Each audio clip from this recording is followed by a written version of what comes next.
Greetings. Hello. Yes, greetings and welcome to you, brave citizens of our new world. It is I, Toronto's greatest supervillain and evil genius, Dr. Tara Watt. This is our Layer 4.0, and we are coming to you live on Thursday playing some Dungeons & Dragons at 7:47 p.m.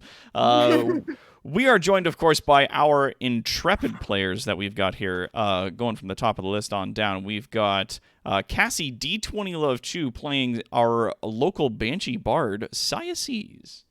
Hey, it's me. Hello, everybody. Yeah. Oh my gosh. We're back. We're doing it. Ladies and gentlemen, we got him. All right, and that's all, folks. And that's right, it. And we're going home. All right, cool.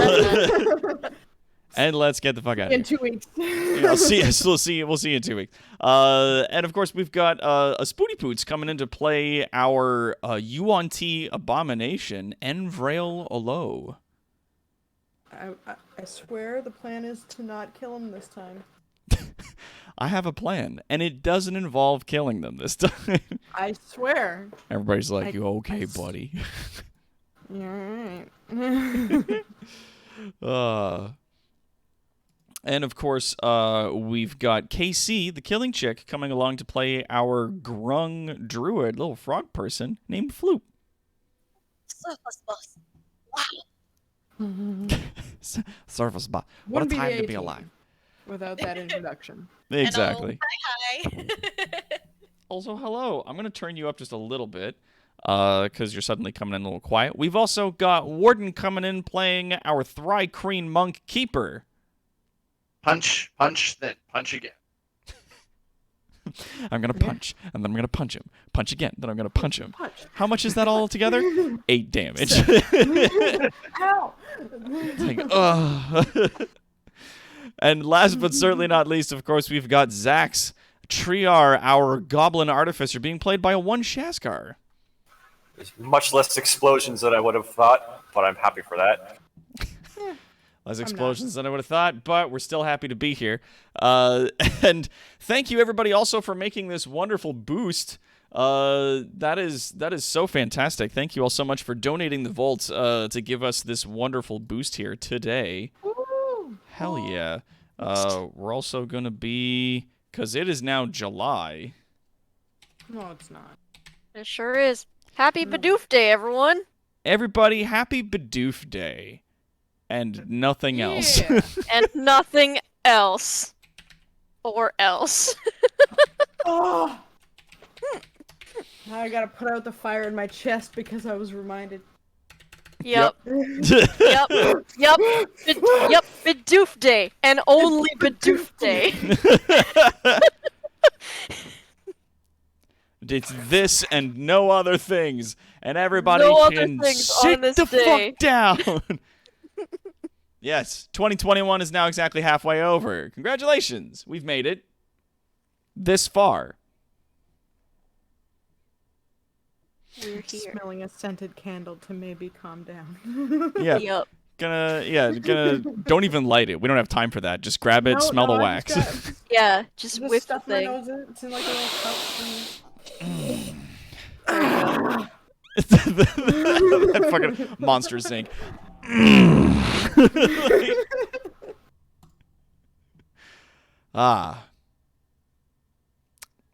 So What's yeah. up? What's up? Is this We're out in the plan? woods somewhere. Come on. So I think, okay, the plan is everybody, right? We had the plan. We're going east.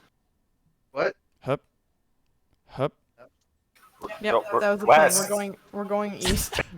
I knew you'd see the title and be like, East. fuck your plans, and try to, like, run a different direction, you gremlin. God. You wanty, actually. Oh, cool. Now, Roll20 is not loading for me. I apologize for the inconvenience, folks. We're just going to take a hot second here. Also, thank you for the subscription. Kara the Volcano Shark has gifted a tier 1 sub to Mercenary Pen. Heck yeah. Yay! Subhide. And over on my channel, people can absolutely donate to my new Sims 4 habit because I have none of the DLCs. Got a new habit. Well, while that's taking its own sweet fucking time to load up. Oh, I can't play music from this mode. I'm literally just going to have to wait for the system. I apologize, everybody. I thought I got all the fucking kinks and bugs out of this before we started, but it appears as though that is absolutely not the case. No. Uh, Things don't happen before stream. Yeah. Yeah. Things happen during stream. During That's it. stream. And only. That's Not all. before, Because not after. fuck you. That's why. Only during. Now Roll20 is not loading at all for me. It seems the website's crashed. Cool. Give Yeah, them no, whatever. I think they are reporting that some of their servers are down because it's Thursday and everybody likes playing on Thursdays now because of Critical Role. And so their servers really can't handle everybody suddenly playing all at once. Dope. We're all typing. We're all typing in the Roll20 chat just to make sure that Oh yeah, I can see it and it's there, but it will not load. Like it's on my my Firefox page. Here's a thought. What if I go and I open a Firefox browser and then I say go to Roll20? Nope. It's just black loading screen. Yeah. So it's What do you only wish? coming See, through I had a if thought. I'm the Actually, play. fuck this. Yeah, if I try rejoin as GM, yep. Loading. And here's the stream today. Everybody who's in gets to be in, and no one else gets to be in. Wow. that's okay. I'm here for a long time. I swear to And a fucking fun God. time. Yeah. I'm just gonna keep hitting reload until it Until actually it loads gives you- something. It gives you what you want. Well, yeah, because it loads the page, and then it's like, yeah, it's done. There's nothing else to get, and it's just a black screen that says loading. Cool. So I just have to keep hitting, like, reload, reload, reload, until it actually gives me the fucking information. Sorry about that. Doof day. Yeah, so how's everybody doing? We'll just fill some time here while this thing indefinitely fucks itself into eternity. I have Yeah. I've never played Sims before, and I picked up Sims 4 like less than a week ago, I think. I don't know. Time is ephemeral for me, and apparently I've played that game for 68 hours. Nice. time is meaningless and ephemeral, and we are all now stuck on that. It Hooray. was all spent. It was all spent on Sims. You know what? Time well spent, Yeah. though. Oh, and thank you, Mr. Classic Magic, for saying that we're great, and so's everybody else. Yeah. Why does it say That's so sweet. Oh. Thank you. Hell yeah. Thank you so much. Also, hey, Zach Shock, how's it going? Just having some trouble with Roll20, as I imagine everybody else is right now. Question. Do we have some kind of backup plan if this decides it's just going to eternally shit the bed today? Also for the follow, thank you. There Yay. is a link down below if you'd like to join our Discord community. We do D&D every Thursday, and the other days, Monday to Friday, we stream here from 7 till 10 p.m.-ish Eastern Time. If you gave us all an hour, I could pull something out of my ass on Foundry. But, you know, that would take a hot minute, and it would mean it would mean all of you fellows would have to move your characters over onto. I feel like that would take some onto time. Foundry. Yeah. That's Is why I said an there- hour. Yeah. I mean, it sucks, but is there a different game we could play if this decides it's gonna shit the bed all day? I spent the day prepping for this, and I have no D&D backup requires other a lot than of prep. potentially just having like a cool D&D chat with people, because I have sweet, cool friends who are here with us who I like very Aw, much. yeah. I have Sims 4. And yeah, you could just go play The Sims 4 if it's something that needs to happen. I will not stop you. No. So Come found on. more avatars that are more friendly for your stream. Oh, Okay. Are we doing? it's Oh. starting to load. some stuff on one of the pages. Okay. In the meantime, can I tell a fun story? Because I just Absolutely, saw always. I just saw NB typed in the chat, maybe we should pray to the Roll20 gods. Our Father who art in heaven, Baja be thy blessed. And Wow. it reminded me of I this can't believe I thing. missed that gem. It reminded me of this. So, this happened maybe like a month ago or something, and my hubby and I decided we were gonna go take a little drive over to the Taco Bell drive-through to get some lunch. And anybody who knows Jameson knows that he is a Mountain Dew goblin. Like you are, Yeah. So one should. as one does. yeah, as one does. So we go to the drive-through window and he tries to order his thing. He's like, "Do you have Mountain Dew?" And they're like, "No, we only have Baja Blast," and he does not like Baja Blast. It Aw. is either regular Mountain Perfectly Dew. formulated. Perfectly formulated for Taco Bell. It's wrong. It is so anyway, so he was already, they were just like, "No, we don't have this thing," and then he was like, "Do you have Mountain Dew?" And they're like, "No." So he was a little bit grumbly. So he was just like, "I'll take a Pepsi, thank you." And then he rolls up the window and he says, "Baja motherfucking blast my asshole." Wow. And it was just so like it was just like a really weird way for him to say, like, he was, meaning to say like Baja blast my ass, like, as right? Yeah, But fucking. he went all the way into Baja motherfucking blast my asshole. Oh, come on. It started working. It works. Okay, so it works on Firefox, but not Google. Okay. That's annoying. So Great. I'm just Hooray. gonna load it up then Yeah, Okay. hooray, it works.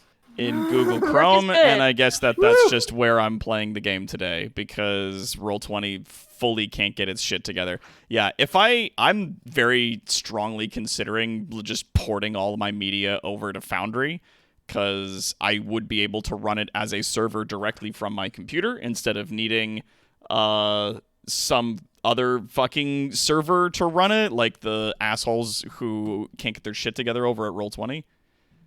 Like, they run a good service, don't get me wrong, but they just fully and entirely, no matter how much money you give them, can't get their shit together. So I'm not gonna sit here and sing their praises when there's about a half dozen other services that do it better, and they have just Foundry no is excuse $60 whatsoever. Canadian flat rate. Yeah. Straight up, and then you can just import all of your own materials. So if you want to use Which like is- books and stuff, you just put them in yourself. Like, Yep. Nice. and That's there's what I people did. that have made like downloadable mods for it. So it's like, oh, are you playing 5th edition? Cool. Here's all the plugins for 5th edition with colored icons and like cool, neat builds and the whole thing for it. Like, it's all community built and run from that side, as far as I understand. There's something as well that I really wanted to use in my campaign that I run with you on Saturdays, but I can't because one of our players is plays it on just like wet bread's worth of computer, and which is animated spells. So when you cast your spells, the Oh. animation happens. Does like a little animation. Ooh. Yeah. That's nice. That could be sexy. Mm-hmm. All right. So if I switch back, what are you doing? Oh, that's what you're doing. Aha! There. Really? Really? You're gonna be that? You're gonna be that guy? There we go. Okay.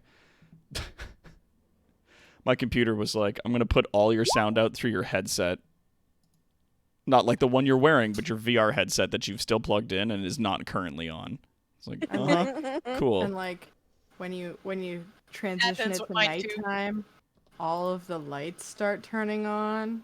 Yeah. It's ridiculous. And you can have Alright. And you can have sounds and stuff that have like localized positions and things. Spooty, What? we know it's good. We understand. It does not have a map creation tool on its own. You'd have to like import pictures and then like draw walls and stuff. It's also moddable. Sorry, my chat's asking. That's okay. Yeah. Uh-huh. Okay. There we go. Yeah, no. Can I disable? No, yeah, you know what? I'm not gonna play with fire. We're just gonna leave that as is. And we're gonna try this again. Yeah, it's just gonna be quiet now. It's gonna pout. Fine then, just pout, I guess. Just gonna grimble-gramble. Yeah. Now this sounds like heresy coming out of my mouth because it is, Uh-huh. but we don't need music. Yeah, I know. I just, Yeah. hey, I'm an audiophile. I'm here with you. I'd rather the game than no game because there's no music. Yeah. Oh, Hey, there it is. There we go. There's music. All right. So a Take two. full fucking hour into the show. Did it. When last There's my edit. When last we left our heroes, they had made their way following the trail of the Bandit King, the halfling known as Bromo Nubs, through the trees that separate the monstrous wastes from the Empire of Brivalden. Heading east, they eventually made their way to a sort of ramshackle village that they had put together, finding their way through a portal hidden inside of a lake that led them to a massive tree fortress further away from that village. Now, after Bromo Nubs has been seemingly defeated, his forces scattered, and his lieutenant destroyed, they find themselves now having rested within the home of the Bandit King, the throne of Bromo Nubs.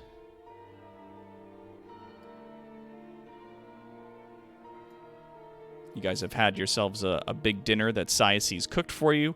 Had a meeting around the table where you divvied up some of the treasure.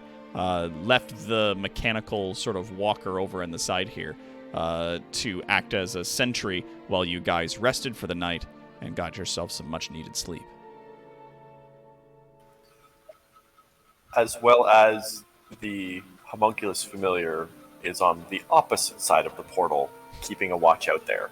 Yes, the little walker gun is hanging around on the other side in the lake, keeping an eye out for any of the forces of Bromo Nubs that may or may not have returned. Not the walker little cannon. It was the harness with the arm and hand that that usually rests on my back. Oh, yeah, that's right. Yeah, that's got like the extra little arm on it. Yeah. That's funny. Yeah.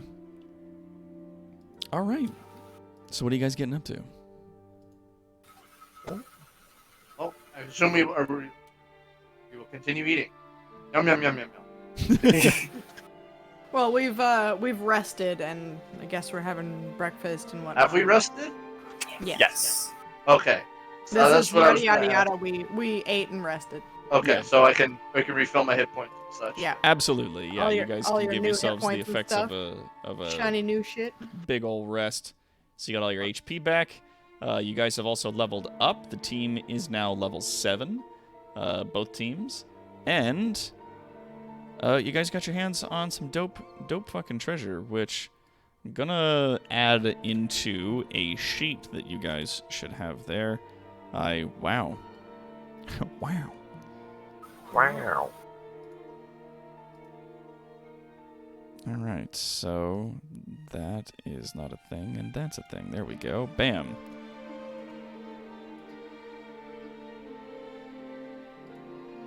Apparently, it doesn't understand the concept of the enter key, so that's cool. But yeah, you guys now have a large list of magical items that you guys have been divvying up. If you do remove something from the list or, divvy it up to your personal inventory, just make sure to mark it down on your character sheet and remove it from the list itself. I'm just Well, Oh, okay. because the list isn't working for me, can Same, someone it remove doesn't the work. shield? Yes, it is empty. yeah. Are you I've sure? just updated I- it, so if you close it and then reopen it, it should have the information there. Oh wait, never mind. Why is that a thing? Do you have to save it? No, the only text you can add in is text that is viewable to the GM. There we What go. the- There's the other section. Dope. All right, cool. There it is. It's all there now. Wonderful. There. So now you can see the Yeah, list. there So we if you go. do divvy out any of that treasure, just be sure to add it to your own stuff. So Yeah, if we can check someone it take out. the shield off of there for me? Yep, will do. Thank you.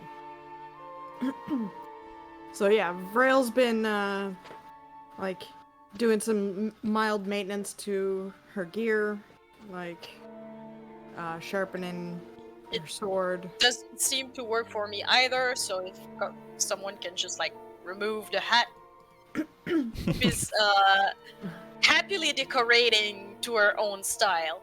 Hell Yeah.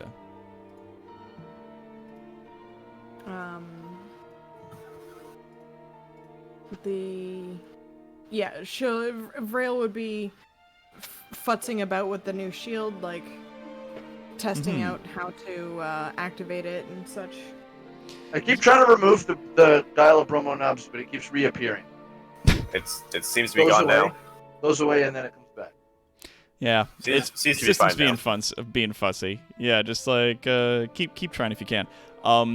Using the shield, like you see that it's effectively like a small shield pendant that, when activated, springs into like a shield made of a bright blue energy that then floats around you or affixes itself to an arm if that's what you choose.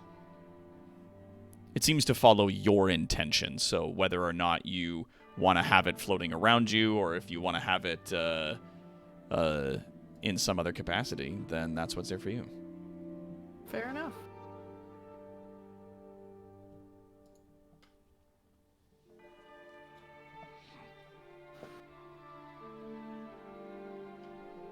So now that we're rested, Mm-hmm. are we making our way back to the west? Yeah, what's next? That was the plan. To see the dwarves, was it not?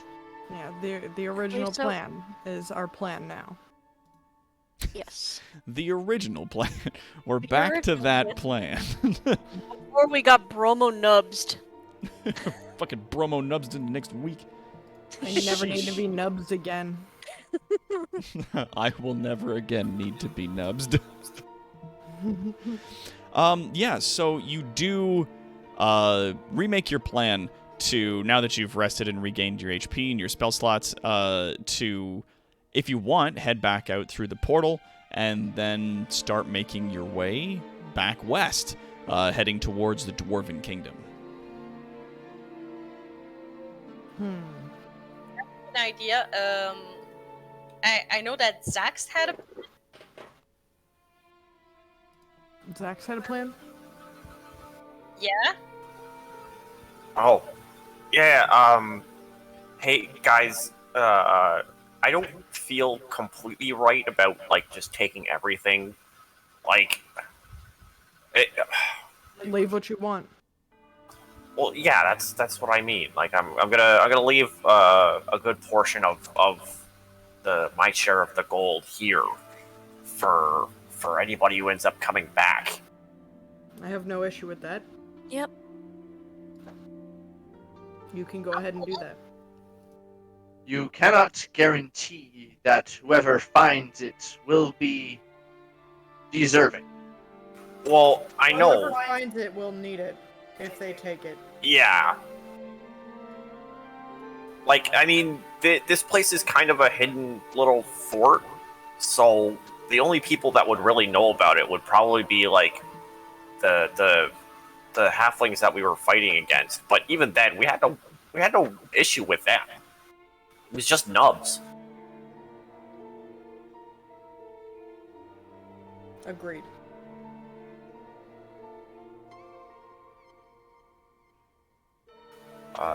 So Zax would try and Yeah, find a I chest. do. The place where, actually, you know what? Roll me. I'm gonna say either a perception or an investigation check. Let's see. I point out that the Oh, thank you, Scryer, for the donation. Sure. Scryer to the underscore south, 569 where I- donated 10 Canadian dollars. Don't think just Something take less half months. auspicious. Don't think just take half months. Oh my god. Ooh. So with a 24 investigation, looking around the room, you know that underneath the statue of Nubs that was there, like the wooden carving, that like inside the base was the stash where all of this stuff was originally contained. Not only would obfuscate these materials from anybody that came in here who was not a member of the usual group, but if they came in looking for stuff, that would be the place that they would look first, you think? Okay. also Vrail's pointing at it. This bucket. This bucket right here. Right there. So, Zax would pour in pretty much everything but the platinum. So he would end up with. Now, the exchange rate is 10 to 1, not 100 to 1. Yeah, so I would essentially have 200 gold. Yeah. Yeah. But putting back into the chest there, the semi-hidden chest, not hidden right now considering it's open. Okay. But he would put in 300 gold and 100 of this silver. So he would be keeping for himself 100 silver and 20 platinum. Okay, so you put back 300 gold and 100 silver. Yep. Okay. It is noted. Anyone else before I put the statue back on it? Flute just put her hair into the party stash. Okay. That's likely what I'm going to do as well. Party stash. Throw Party it stash. in the bag of holding. Yeah, sure. Like, I assume that we're putting all our extra stuff in the bag of holding because mean, then that it would will make weigh sense. nothing. Yeah. Like Oh, I can carry a my- lot, but My moss pouch? yes. Okay, Yeah. I can make space. It was a joke. If you don't want us to use it that way, that's fine. I gave that backpack to you. No, it's okay. I can keep. I mean, it's logical that I actually use it for that. And she just like opens the pouch, removes the moss, make sure it's not smushed, and like once everything is back into the stash, she puts the moss back on it. That being said, I can carry much more than any of you. Possibly more than all of you combined. So, it's not that big of a deal if Mm-hmm. you don't want to carry all of the party's stuff. No, it's okay. It's okay.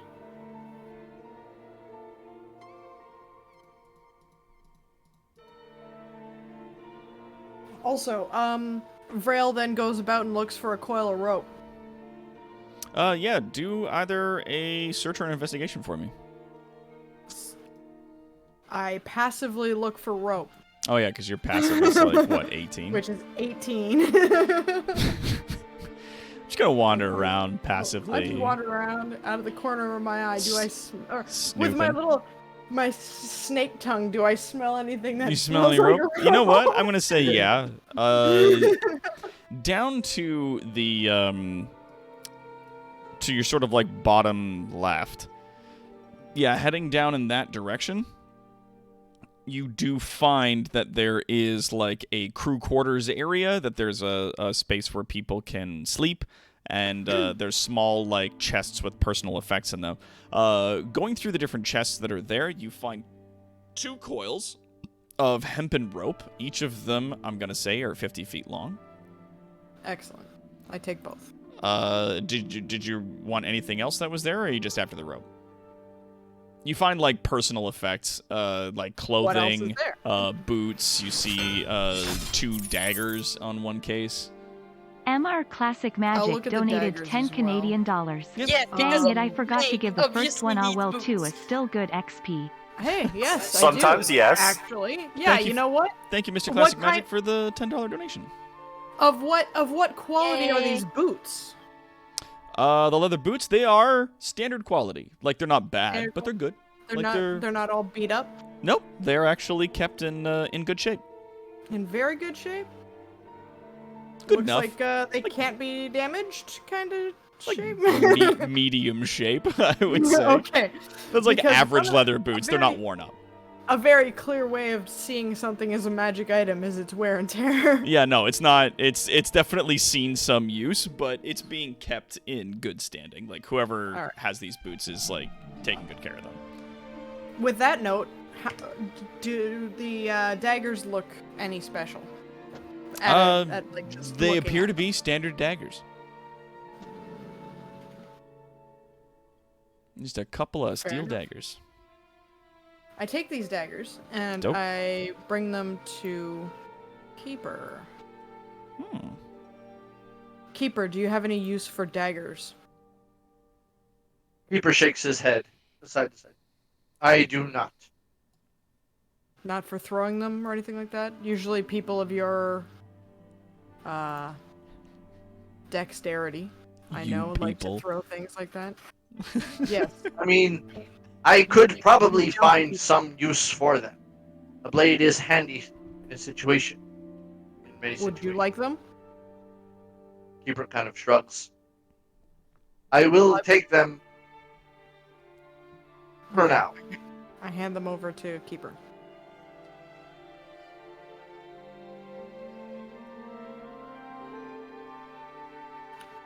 And I have those ropes. Hmm. So, are we on our way then? Did we find any more food to bring with us? There were dried meats. How much? Cause I'm running a little low on my rations. How much did we find?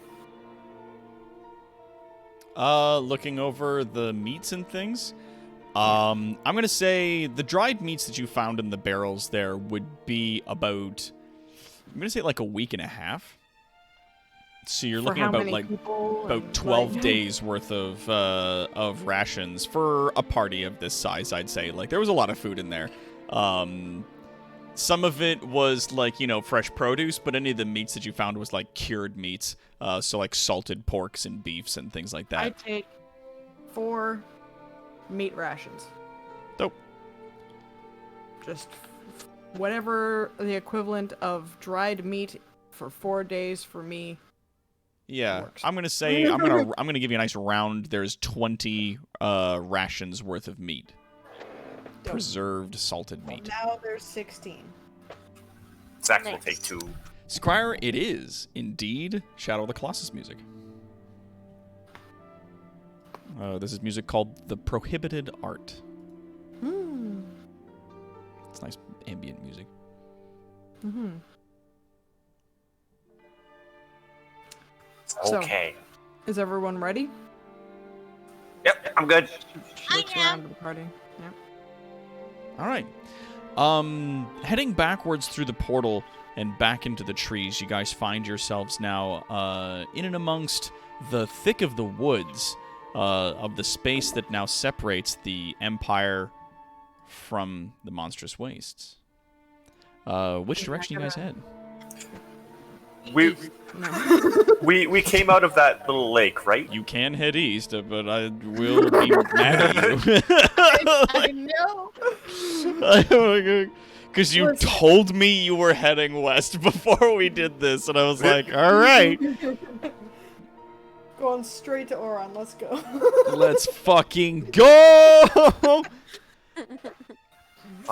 So as soon as we get out of after we go through the portal, we walk out of that pond, right?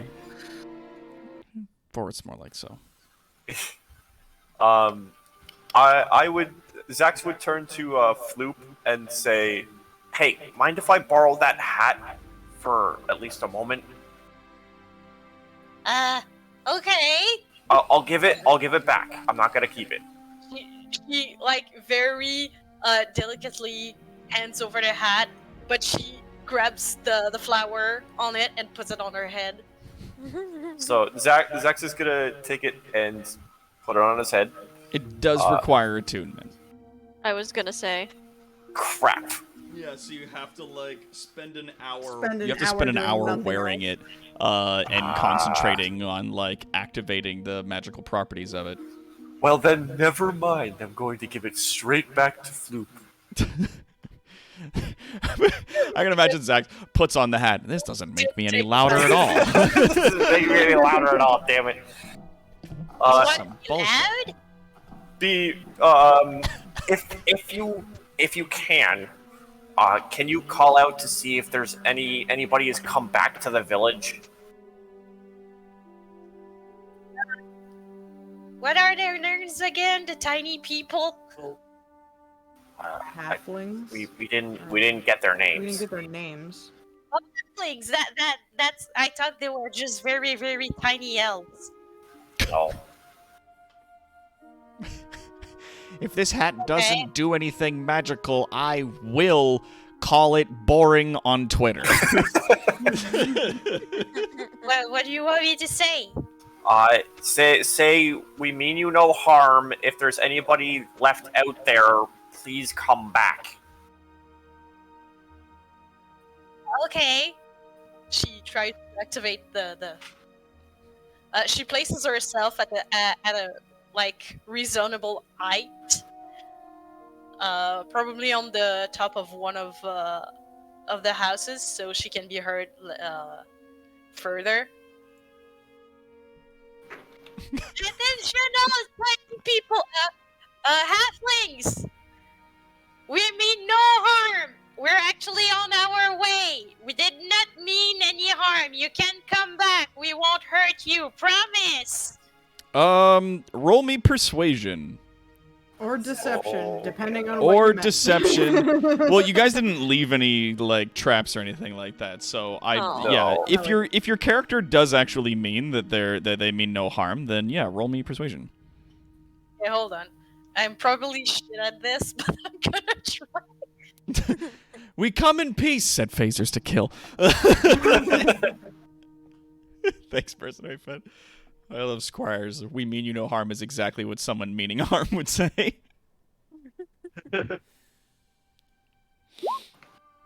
All right, so a 15. Oh, not bad. That is not bad at all. Yeah, as you yell that out into the trees, if you want to listen for a response, you can roll me a perception check. And I imagine you're going to use your passive 18. 18. Okay, you got 16. Anybody else wants to listen? Oh, 20. Dope. Mean you no harm will kick your ass if you say I'm a liar. Wait. Wait, fuck. Wait, fuck. All right, so dope. So Floop in the distance, you getting a 20 very faintly here in the distance. Okay. And that's it. Beautiful. She turns back to Zax, not realizing that she didn't deactivate her hat. Oh, that thing works for real. They heard me. Is it? Okay, Is it okay. that shut loud? And grab the hat. Just kidding. I grabbed that. That's enough out of you. Is it? And then I give it back to her. Puts it back on her head. Yeah. Zax will like. Nah, I don't think it's been on me. All right. Good. Fingers crossed. They'll come back and not be just out in the woods fending for themselves. Like we are about to. Let's go. Yeah. Start going. All right. Heading west through the woods. Eventually, as you guys are moving your way along, you see where the forest kind of, after several hours of travel, you see where the forest kind of like dips north a little bit, offering you guys the opportunity to move along through the grassy fields.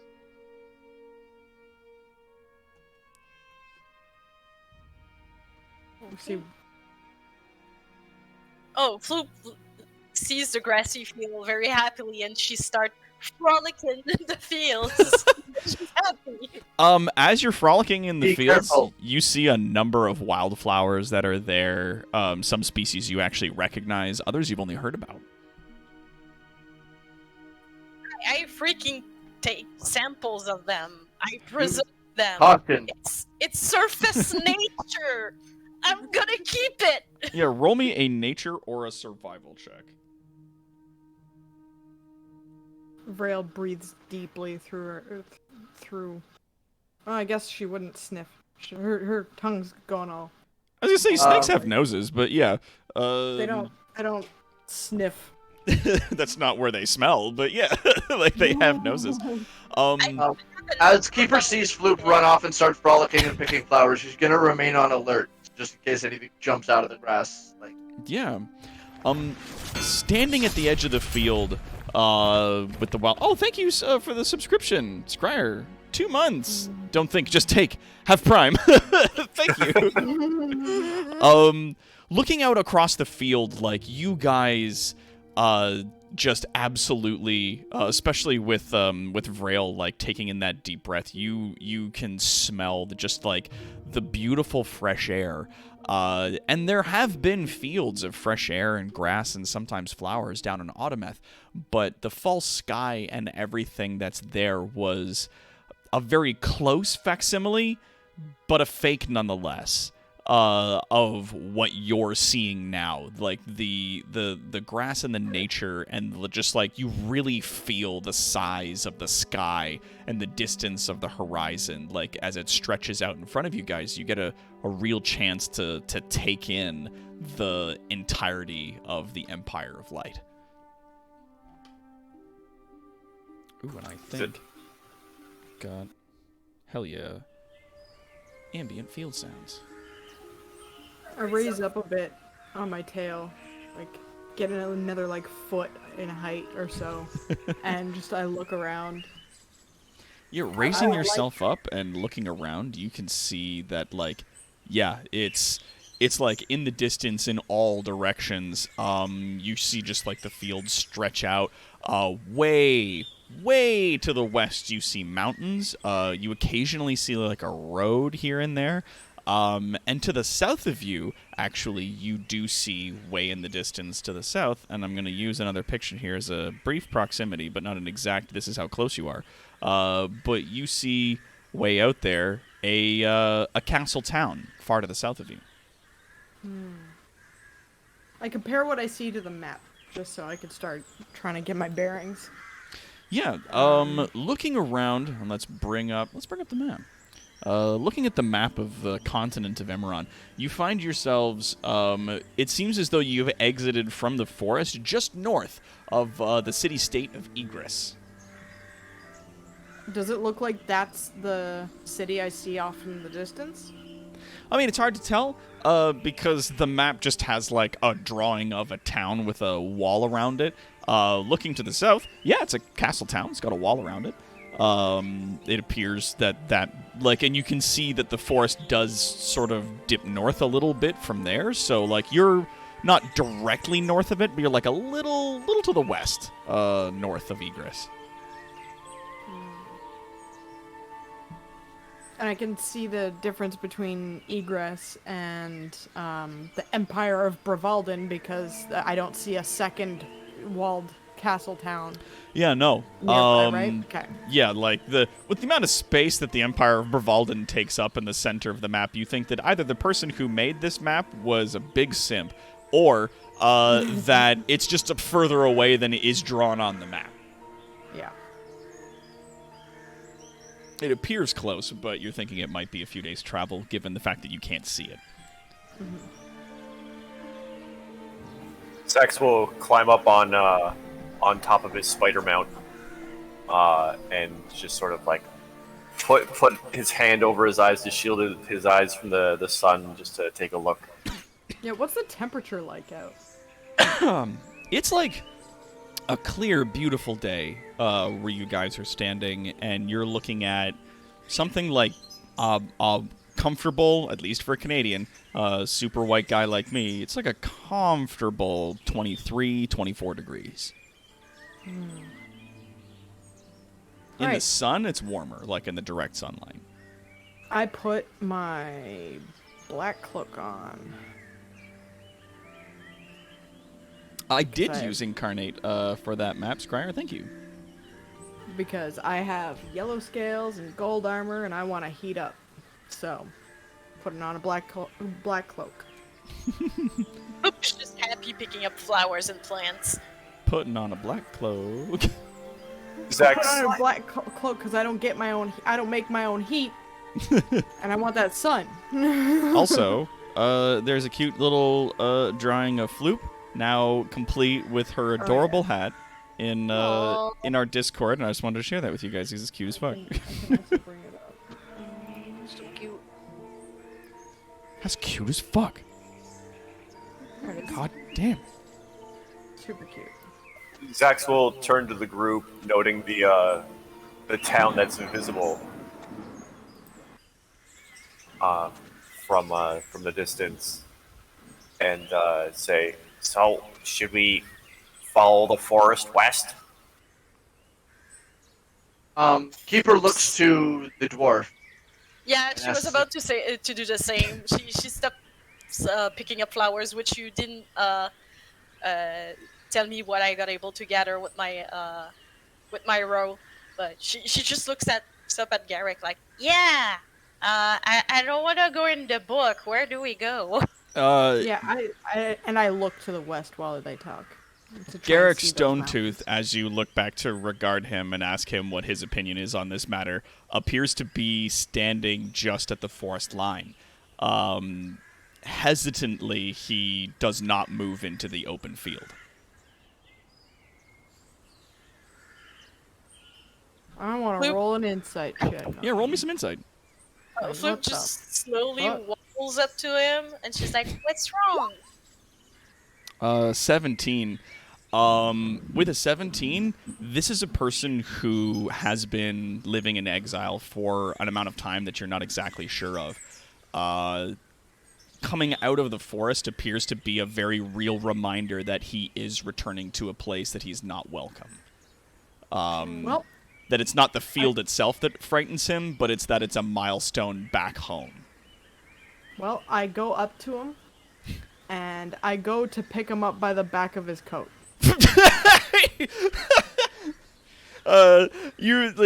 Floop walks up and asks him what's wrong, and he sort of pauses for a moment trying to find the words, and wasting none of this time, immediately moves behind him.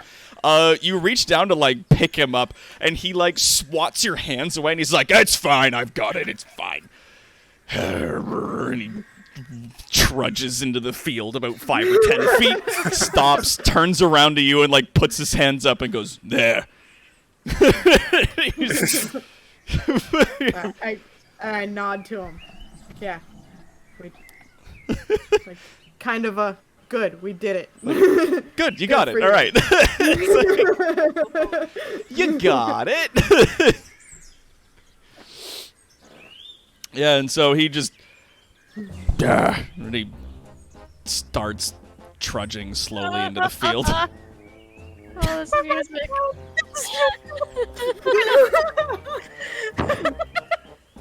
Wow. Keeper will Beautiful. replace his cloak and mask when he gives the tree light. Oh, he's clearly gonna waddle up to him and walk next to him very happily, counting the flowers and plants she collected. As you guys are, Yeah, you never, are, you never told her what she collected with her roll. Yeah. You, with your survival roll, I do apologize, with a 15, you have yourselves, I'm going to say, like, 2 handfuls of wildflowers. Just wildflowers. Yeah, there's wildflowers. Cool. You found like a bunch of wildflowers. But yeah, as you're counting them, walking next to Garrick, he silently kind of like watches you, and then every now and then you see him like point to one of the flowers that you have and goes, "That one's nice," and then keeps walking, trying to pretend like he doesn't care. As you guys trudge your way west through the field. Every time Garrick points a flower, saying that it's nice, she basically explains what it is, and if it's something that she never saw, she expresses that she never saw it, and she thinks it's even more prettier because anything new is the prettiest, and she looks at him with like beams in her eyes, and she's super happy. There are some wildflower examples. Yeah. Because I think that it's just because Doc isn't super up Yeah. on plants. I don't know a lot about botany. So I do.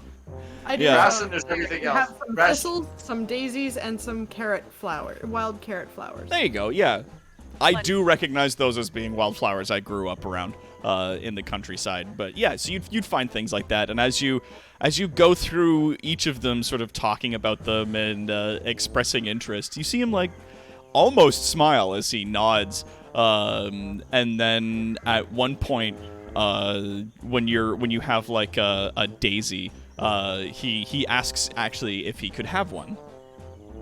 So she just hands him All the right, and she's like, "Sure, here you we're go." leaning into it. Buttercups, cups with the butter on them. Buttercups. I Thank you, guess Square. we're leaning into this. Yeah. Forever. As you hand him the daisy, he takes it and sort of sticks it into one of the braids on his beard, and then sort of like gives it like a approving nod, like, and then like looks forward and like, okay, keeps trudging through the grass. The amount of fan squeal that is inside me is unbearable. There's a Sices, bunch of monsters trying to find their way to a demon. Inside, the healer is developing a romance with a dwarf over flowers. yeah, Legit. Sices very quietly like starts picking some of the flowers as well and starts like weaving them into a little flower crown. Oh. Yeah, if you want to look for anything in specific, you can roll me a survival or a nature check, or if you're just picking random wildflowers as you guys go along, I'll just say you can do that. I'm gonna say Sices is probably like listening to Floop go on and on about what she knows about flowers, and then starts picking specific ones, kind of based off of what Floop is saying. It's like, oh, I like that. I'm gonna pick one of these, and like that kind of That's thing. nice. Zax is going to be a little bit more nervous traveling out in the open and not in a forest, so he's going to be keeping an eye out. Yeah. So if Zax were to roll an insight check on Vrail, it would seem that he would notice that she is looking at him similarly to the way she looked at the dwarf before she grabbed him by the back of his coat and dragged him along. Zax would have been following along in his walker mount. Yeah, in the spider sort of mech Do I that need you to have that's walking Pick you behind up them. too? Yeah. As the gobwalker. Yeah, Oh, fucker. you the gobwalker, as you are sort of like, if at any moment I'm gonna say you start to trail behind the group even a little bit, Vrail gives you a very disapproving glare over her shoulder, and you don't even have control in the moment. The mount immediately like, and then just like quickly picks up the pace to catch up. Like, it doesn't. Yeah, I don't even need to tell it. It knows. Yeah, knows? it knows. it knows I don't need better. to roll animal handling for my passive menace. Alright. So yeah, we are going along even if it's like 5 feet slower because they're picking flowers and stuff. Yeah. The day passes by relatively without any kind of incident. Yeah, I'm keeping an eye out on the horizon because there's plenty of horizon to keep my eye out on. It would be real hard to sneak up on us in a field. Yeah, the hills that are there don't block your sight as much. Like when you get to the top of a hill, you can get a really good view around you. I take that into consideration. I shapeshift. Yep. I was gonna ask you, but I thought like, no, you know what? She's an adult. Like, if she wants to shapeshift, she'll do it her damn self. Yeah. So you shapeshift down into your sort of Yuan-Ti pure blood form that's like human shaped and human sized. And which is to not stand out more, and that definitely seems like a good idea as you guys are sort of moving along the fields over the hills and stuff. As you guys are walking along, it's definitely a lot easier to travel here, as there's only like the odd rock or bush that might. Also, I have had occlude your 8 way. hours of easy trail on still. You do. If at any point in time there is a rock or a bush that gets in your way, it kind of like leans out of your way as you're moving along, and then like the grass sort of knits itself back together behind you so as to leave it so that you're not leaving a trail. This is also the first time that Syces and Garrick would have seen Vrail shapeshift into a bipedal form. Correct. And that being said, if anybody needs a refresher on what Vrail looks like as humanish, she looks like a human with the same eyes, long, like I want to say waist long black hair, and gold scales still down the sides of her her face and neck.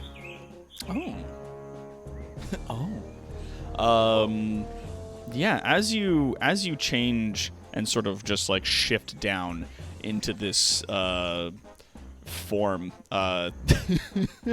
you the front of your group appears to be the Grung and Syaces and the dwarf. There is a moment where he's sort of looking around and his eyes sort of half glance back to where you guys are, where then he stops, fully whirls around to face the snake person that's in your party that's now a human size, and from what you can tell, cusses out loud in Dwarvish.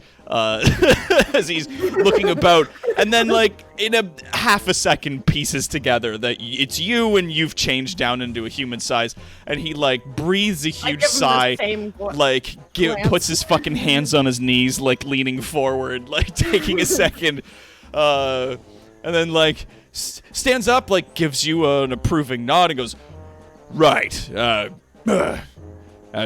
as you are." Turns back around and starts his march again. Is Vrail taking up the rear? No. Okay. No, I thought that I was like near the front, like a pace or so ahead. Maybe not further ahead than Keeper, because though he is very patient, he walks way faster than us. Yep. It is certainly a test of Keeper's patience to move at the pace of everybody else at the party. We'll look toward Garrick after he started swearing in Dwarvish, and she looks at him genuinely curious. What does that mean? And he goes, "Oh yes, that's a war. Kazakh is a word for war, and Kazakrendrum is a word for the end times. I basically said war upon the end of all things." Like that was his cursing. That's a good curse. I enjoy Yeah. that. I will remember this. Braille says to the I'm just Braille like- says I will to the remember dwarf. this, and he gives like yes, and then it's Kazarakradum. Vrail will remember this. There's a lot of hard consonants in Dwarvish. So yeah, and he kind of like smiles at Vrail when she says that, and gives like an approving nod before turning back about and continuing on. occasionally he might muse about some parts of his culture, that the big open fields, and he does, as you can wonder, liken a lot of things to the multitude of the graces of his people, and like the pride of the dwarven kingdom. Your mother was a cracked piece of stone, and your father smells of weak metal. Fuck. Oh, God, Oh, that's mercenary pretty just good. immediately That's out of the pretty gate with the with the tea. Jesus Christ. Like listening to the dwarf, Vrail just is silent, like kind of agitated, just not pointedly agitated, but like just agitated of the story and like Yeah. Oh, Floopy is like captivated, and the more she can learn about it, she will, and she just ends up like asking Garrick, do you think I could learn dwarf language? And he kind of as pauses to that as he's walking. Goes, well, yes, you could learn the Dawi tongue. We could attempt to teach you if you would like to learn. I'm not exactly a man of letters. I'm not a teacher, an instructor as it is, but I could try to teach you a few words here and there. And he points into the mountains in the distance, and he goes, first and foremost, this is our mountain realm in the distance. It is known as the Karaz Ankor. Karaz, a word meaning mountain, and Ankor, a word meaning realm. Oh, that sounds accurate and poetic So at when- the same time. I like this. And she's just. So then why do casually they all keeps call it trudging. Karazhan Core Mountain? Hmm? So Who then says why do they that? always- he looks at you and he goes, who calls it that? Sounds like Umgi nonsense. It's not on the map, that's all. Oh, it's on the map. No. And we got a raid from I'm- Well I'm Enough. bullshitting. Thank you. I'm bullshitting. Oh, okay. Making a joke about like the Sahara Desert. Yeah, it's a word that means desert. Why do they call the Karazankor Mountains that? It's Umgi nonsense. Bah. He continues fucking trudging angrily. Fucking mad about it. Yeah, and he talks about, like, different key words, important words to the dwarven tongue, like dwarves like Dawi, meaning the dwarf in and of itself. A metal that is dependable or sturdy of any kind is referred to as Azul.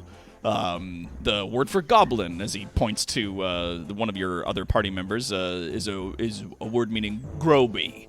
That is a word for goblin, but also sort of a word for enemy. It's like sort of a mixture between the word for green and the word for foe. That's sort of been mushed together. As he points at Zach just kind of looks at him, then looks down at his stomach and like pats himself down, thinking that maybe he like spilled something on himself. Yeah.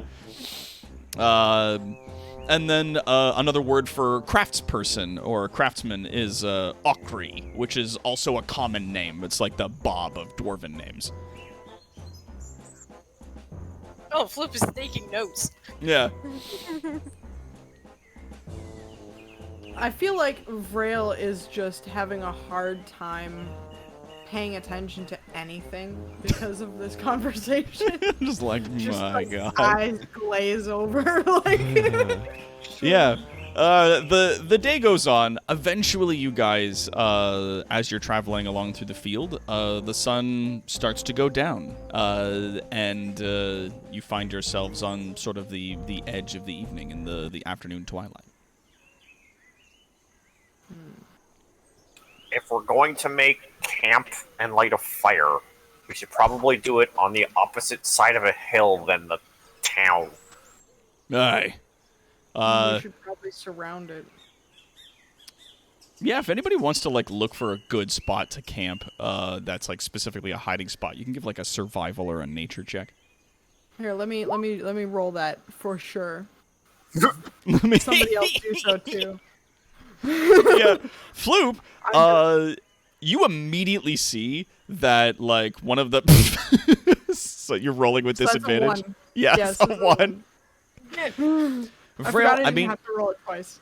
it makes the most sense to Vrail to probably be on top of a hill where you can see the furthest. And For that sure. lighting a fire on top of that hill seems like a good idea. You think that, like, getting down into one of the crags that's sort of in between the hills, one of the little valley areas in and amongst the bushes might be a good spot if you want to camp out in a way that's hidden, because not only could you, like, you could fit in most of these bushes, so could some of the other members of your party, but it would stop you from being seen from anyone that's not standing on, at least on one of the nearby hills.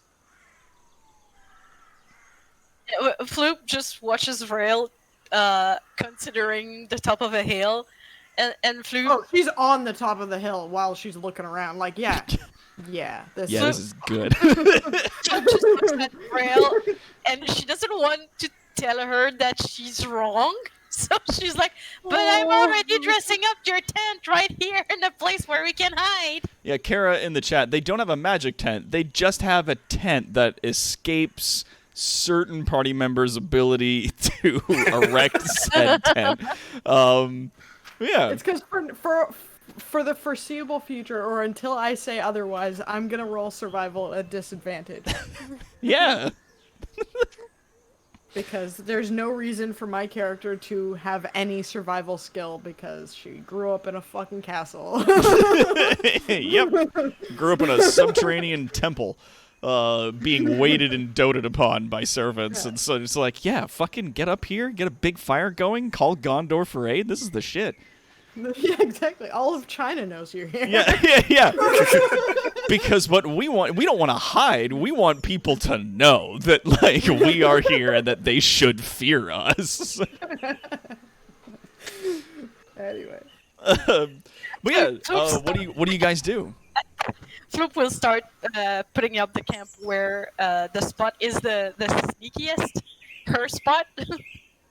Zax will help do that and not build one on the top of a hill, considering he just said probably on the opposite side of a hill, not the top of it. Yeah, Vrail looks back down at where you guys are setting up, and like it looks kind of annoyed, and then reasons that, well, they're already setting it up. Like, well, it's not that moment where I will allow this. Like, trudge Nah, down. Vrail understands. Vrail understands that she's not good at this stuff. She's just not gonna say it. Nice. But yeah, you guys set up the tent and the camping space down there. As the evening air slowly sort of makes its way into you guys, like the sun sets and the sky opens up to this like big, beautiful starlit sky. Let me see. I've got something kind of like that. It's creepy, but you know, don't panic. And also, don't pay attention to this lovely lady wearing a bonnet who's there. That's Ignore just me. That's just actually. She's not. Yeah, no, it's me. What are you talking about? That's what the- me. Yeah, what are you talking I, about? I found a. I skillfully wove a bonnet out of flowers. I'm just that good. Hell yeah. Yo, check this fucking feel like- bonnet. I feel like I could buy things from that woman, and she'll just Yeah. bow to me. She seems nice. She seems like she'd sell some stuff. I haven't even played that game. I know that. I know who the fuck that. Yeah. But yeah, you guys find yourselves sort of in the crook in between some of the rolling hills of the fields here, in and amongst some of the bushes. Old signature in there. Having set yourselves up, a thing. Do you guys start a fire?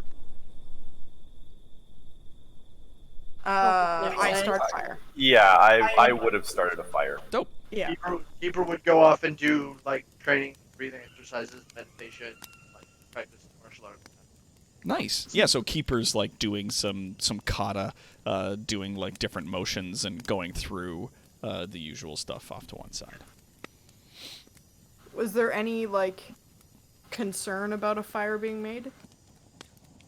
Not to me, considering it's in this little valley, so it is hidden from view. And if anybody was going to see it, they would need to be on top of one of these hills. Really. Yeah. Like unless we're burning stuff that would make like a bunch of smoke. Yeah, I was asking if any character would be like, "Hey, we shouldn't build a fire." After I'm you asking for when you get the fire started up, with at least as far as Garrick is concerned, he has his sort of like engineering backpack like unclipped from his armor and set down on the ground. And you start the fire, and he looks over and goes, "Ooh, fire, eh?" And like sort of turns a crank on the side. And then like a little bell rings. And a tiny thing on the side pops open, and he starts taking out some sausages. He's got about 3 sausage links that he removes from this compartment, and he starts waddling over to the fire to start setting up like a little grill. Vrail gives him an appreciating nod. And he like looks up to you and he goes, "Would you like one?" Yes. Good. Yes, I And he like he gives like a nod and starts fussing around with a sort of like a little makeshift grill that he's putting together over the fireplace. Diocese is going to play a song of rest, even though we're not doing a short rest. But the idea is she's playing a very relaxing little song on her lyre while we're just kind of like chilling by the fire and stuff. Yeah. Yeah. Actually, Preparing a bucket of water. yeah, you get your bucket out, unfold your bucket, fill it with your water. Cast it. Yeah, you cast your spell, and it fills the bucket up with a big wash of fresh water. Actually, covering what Esteban and Mercenary Pen are talking about in the chat, that while cooking the sausage, Garrick gets into a little bit about how dwarven philosophers, their word for philosopher in their language, sort of in continuation of today's conversation, translates roughly into thought crafter, and that they're not necessarily uncreative with how they name things, but he talks about how they're more efficient than anything else, But They hit the nail on the head. Yeah, that they'll use 2 words and grum them together in order to make a new word that means something. So, like, goblin is a word that's like green foe is kind of like mushed together into one word now. And a lot of the dwarven language is very, like, consonant heavy, very hard noises, and it's very combinated of other things. But, though, it does take a change, though, when they've crafted things. When they craft things, then they come up with, like, sometimes whole poetry in terms of names for the objects that they make. What is the name for my people? To that, and he goes, "We don't have one." Why not? "Well, we've never seen one of you before."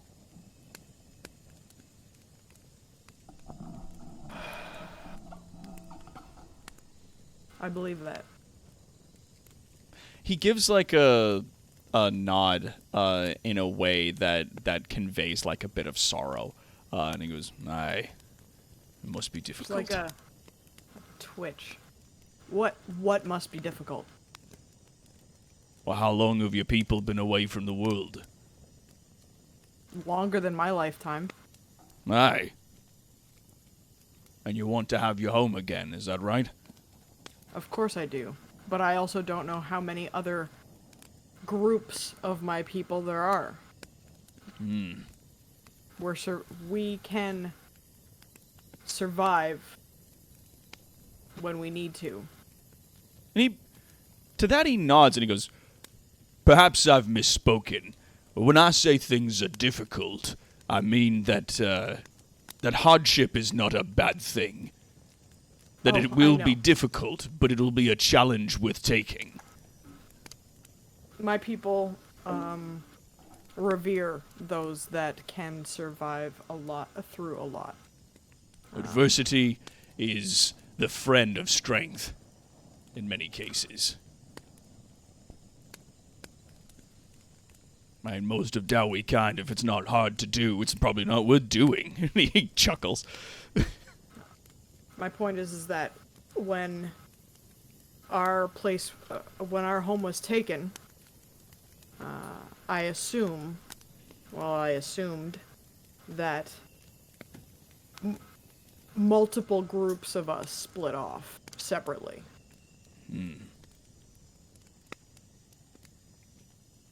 Even individuals. But yeah, I don't believe that my people are the only ones. She just like leans back. He nods sagely at that. Well, I hope your people are easy for you to find. That you are able to reunite yourself with your other kin. I doubt we are.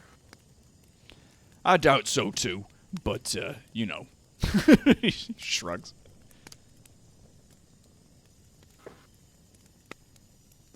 And Floop is back. What all do you know about that area? The wastes. I know the land is cursed.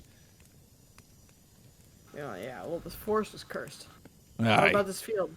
But and he genuinely looks about the field and goes, "It remains to be seen." And then goes back to rolling his sausages around on the grill a little bit. And he goes, "Not much word has reached our kingdom of what happened. No more than some Ungate kingdom went up, along with the Witelgi, the elves. They built some kind of home in a great lush jungle. And then a great sickness fell on the land, a curse, and the whole land turned to red stone. I'd be willing to blame them if I didn't know any better anyway. And it was probably their fault to begin with. I agree," he nods, "is most likely their fault more than anyone. Well, luckily, I have our frog friend here to assist with rejuvenating the land. Aye," and he turns to Floop. "So you say you want to heal the wastes?" Floop nods, and she's like, "Nature always finds a way, but sometimes it needs help, and that's what I'm here for." He gives out a nod. Aye. The red wastes to the south and east. They came about shortly after the wastes to the north. And they say that humans cursed that land as well.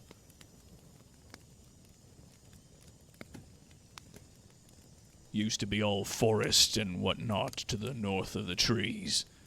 And now the trees are cursed and the wastes are cursed. And a lot of Ungi nonsense, as far as I'm concerned. Maybe they just burnt it all themselves. He kind of like gives a pointed look to Vrail and goes, "Land doesn't get like that from fire. I don't know what did things up there, but that land is good and proper dead. Dead as anything could ever be." Don't need fire to burn something down. Not a bad point to that.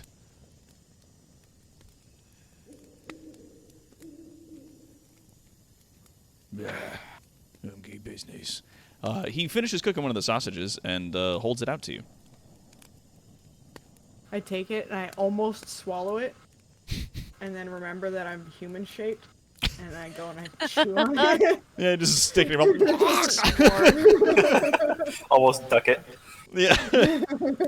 Like, oh, I can chew this and take my time if I More want. specifically, I have to. Yeah. That's like with your current form, like in your pure blood form, your smaller human size, like Weird, you could soft skin. you could definitely like muscle through it and try to swallow that thing whole, but there is certainly a danger of choking if you make an attempt. It's so much smaller now. Zax is a little off to the side doing some testing on his own shield. He's taking like a rock or something, kind of throwing it up, and then bouncing it off his shield. You're gonna fuck up your shield that way. For no reason. No, I'm trying. Give me a sec. I need to see if how well this works on like little things. On little things? Specifically? Because I can take a swing at it if you need. Oh no, like little things. I know what it's gonna do to you, but I want to see. I gotta test this. So he throws another rock, and lets it hit the shield, and then activates the shield. What does it do?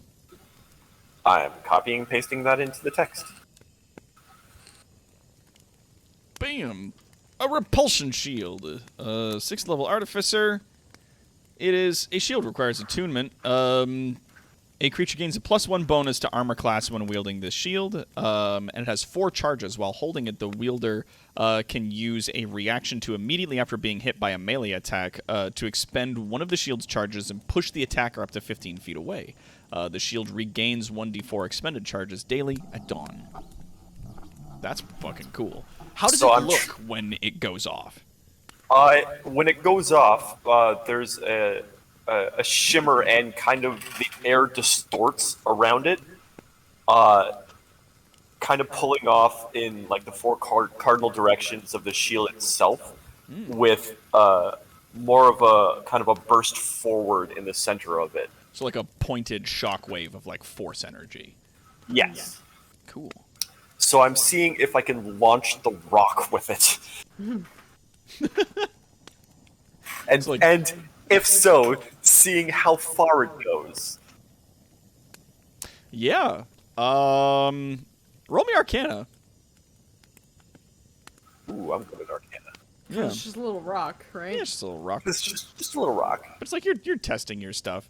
Fuck. All right, so you throw this thing, this little stone, up in the air, and it comes down off of your shield, and your shield goes off. There's that little like force field thing. That rock just into the sky. It just goes. You lose sight of it almost immediately as it disappears into the dark. I'll wait and I'll listen to hear if it like lands somewhere nearby. Roll me perception. I also listen. I also listen. with your 18. Let's see what No. Zax gets. I'm gonna. You want to actively active roll? Yeah. It's gonna be worse. Yeah. Yeah, 13. The both of you over the crickets and like the fire and stuff. You can't hear it. Like you think that probably wherever it landed was in like some soft grass somewhere. So Zax looks over at the group, like looking giddy. It's like, I can't hear where it came down. nice. You could calculate that by about that much force applied to a person would push them up to 15 feet or so. Yep. Even someone as large as Rail. Diocese offers like a polite golf clap and a nod. Yeah, Rail's medium-sized now. I just love that. Yeah. There he is. There's our boy. I could just assume that he was like. Yep. Yeah. I said he was giddy. Yeah, no. Even at the sight of that, like Garrick, half of a sausage in his mouth and bits of like gristle around his mustache and beard, gives like a big smile, showing off like his big stone tooth. That's sort of like one of his molars. People will take this time to attune to any of the objects he has that fire. Yeah. Was that Warden? Sorry, you're coming a little quiet. Keeper will take this time as well to attune to any of his new objects that require attunement. Nice. So the ring, and I don't think the rods require attunement, but the ring does. No, the No, rods. the rods are just a button. You just push a button on them. But with Zax will be giddy and like curl up on the spider mount, hugging the shield. Somewhere in the Mike. distance, in the town of Abranil, a messenger runs into the lord's estate. My lord, as your wife would like to say, and then a rock careens down, like just poof, back like side of the head, like your wife has delivered the following message. Poof, and he just like poof, falls face down on the ground, and the lord, entirely unfazed, goes typical, and goes back to like sipping wine. You know, next week with the B team, you could have just had somebody eat it from a rock out of nowhere. Just eat a rock out of fucking nowhere. Yeah, just. They just get fucking pelted. Fuck. But yeah. So, how do you guys do watch? If you guys are done role playing for the evening. Zax will tell his homunculus familiar to keep watch. Yeah, as it doesn't require rest, it'll hang around. Keeper also does not require sleep at all, and so I can get by with just some meditation. Yep. And Vrail's Same as already curling Isis. up by the fire. Yeah. So the Vrail does not know about watch. the three members of the team that do require rest get themselves some sleep, and the night passes by without incident. You guys make your way to the next morning relatively easy. Let's. Oh, there's no. Oh man. Where There's no is my? long rest button. Yeah, there's no long rest button. I know. I'm dying as well. I No. I also hate it. Please know that I don't mean to say like. No, like, I'm to be shitting on Roll20. I just Yeah. forgot. like but the thing is, if we do switch over to a system like Foundry, then like there is gonna be sort of an off-stream day when I'm gonna get together with everybody and be like, here's how these buttons work and here's how these And I things will happen. help you And because yeah.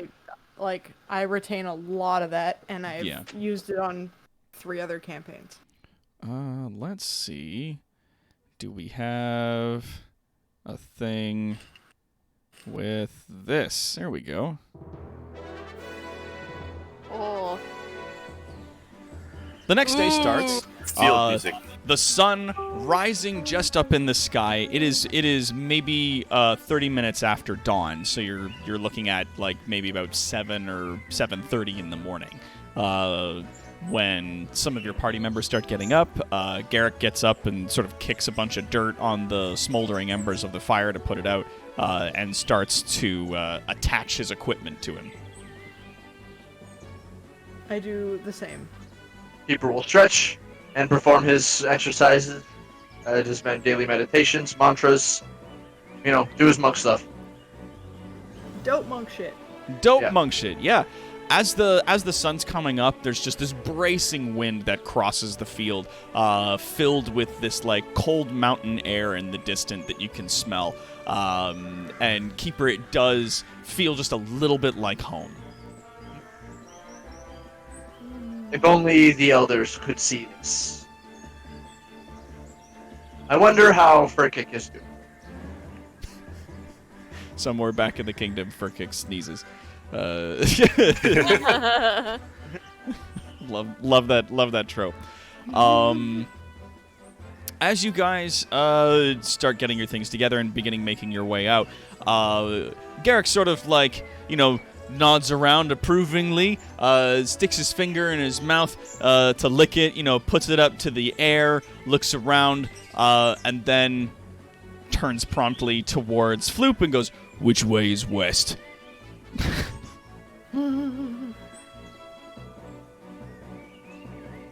Oh, no, that was drinking. My nose. Yeah, because he sort of has that moment where he's like, "Yeah, I'm an outdoorsy guy. I know which way I'm going," and then immediately quits. Like, he's just like, "I don't know anything about this." I ain't got shit. I saw someone do this in a movie once, but I don't actually know how it works. Yeah, basically. But, all it does is tell you that there is wind. You can't use licking your finger to determine wind direction. Oh yeah, no, he doesn't know that. Like he fully is not aware of how that works. Floop just indicates where west is. And then he goes, right. Off we go then, beards and belts. And starts marching his way into the westerly direction. As you guys start heading west, climbing the nearest hill to you, you crest over the hill onto what appears to be like a large sort of field that plateaus into the distance. Right as you get to the top of that field, about 100 feet from you, maybe less, is a troop of paladins. All right. Cool. I stopped the party. We moved back, and I walked back down the hill, the way we came.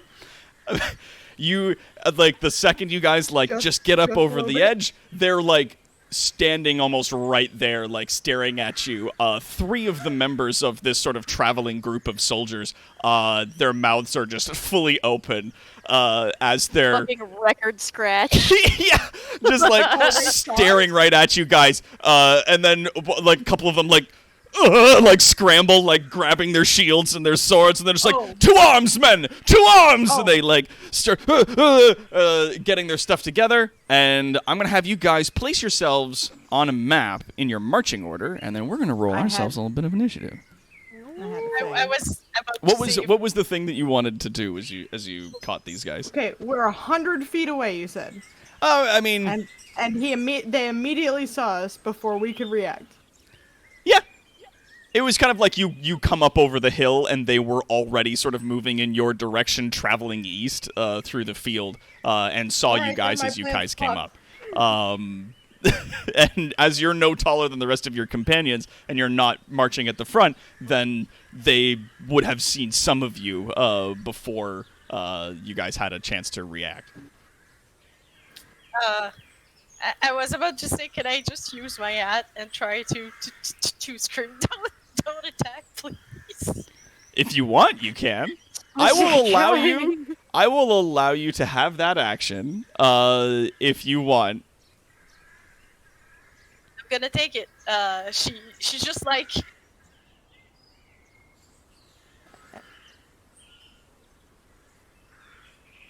no, please stop. We do not wish to fight. We do And not harm. And I hold my hand out at towards them and yell, "Hold!" Both of you, actually, okay. One of you, if you want, can roll me persuasion, and the other can then give them the help action. Who would you like Are to you sure? lead this Can it roll? be, If you like, want to do maybe- that, or if you both just want to roll separate persuasions, you can do that. Zero persuasion. I have zero charisma, so please, God, help me. Rail.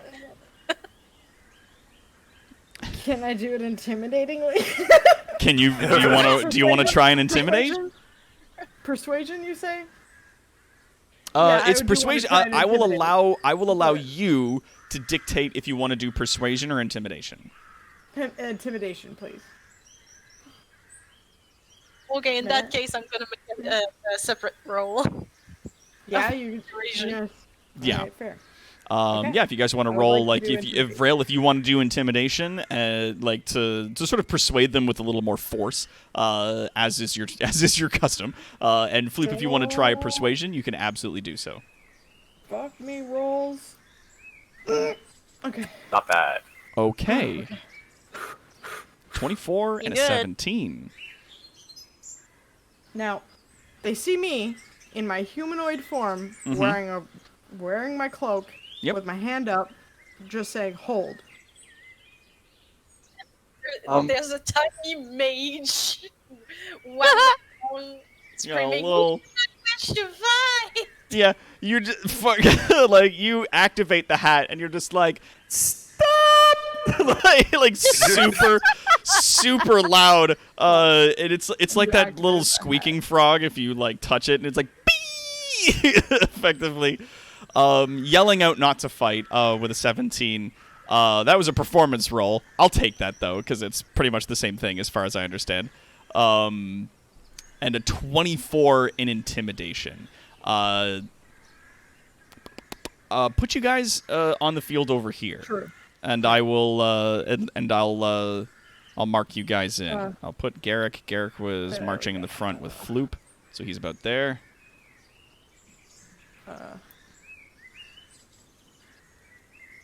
Let's just say my token will be this size if we have to fight. Yeah. Because that's gonna be my first thing. The first thing I do. I'm gonna I can get shrink back you to down get if you big want to again. be like a normal. But I sure don't though. We'll see. If you transform, I will make you long at them. Yes. I can do this again. Like, oh, there we go. Don't I you get wasn't- long at me? Yeah. You... I'm gonna get long at you. I'll get long at you. Yeah. You just drag the name, not the picture. Yeah. Oh, that was what I was doing wrong. Yeah. Zax That's would okay. immediately pull up his I hood. did the same thing. I'm just gonna adjust your HP for you there because you're full HP.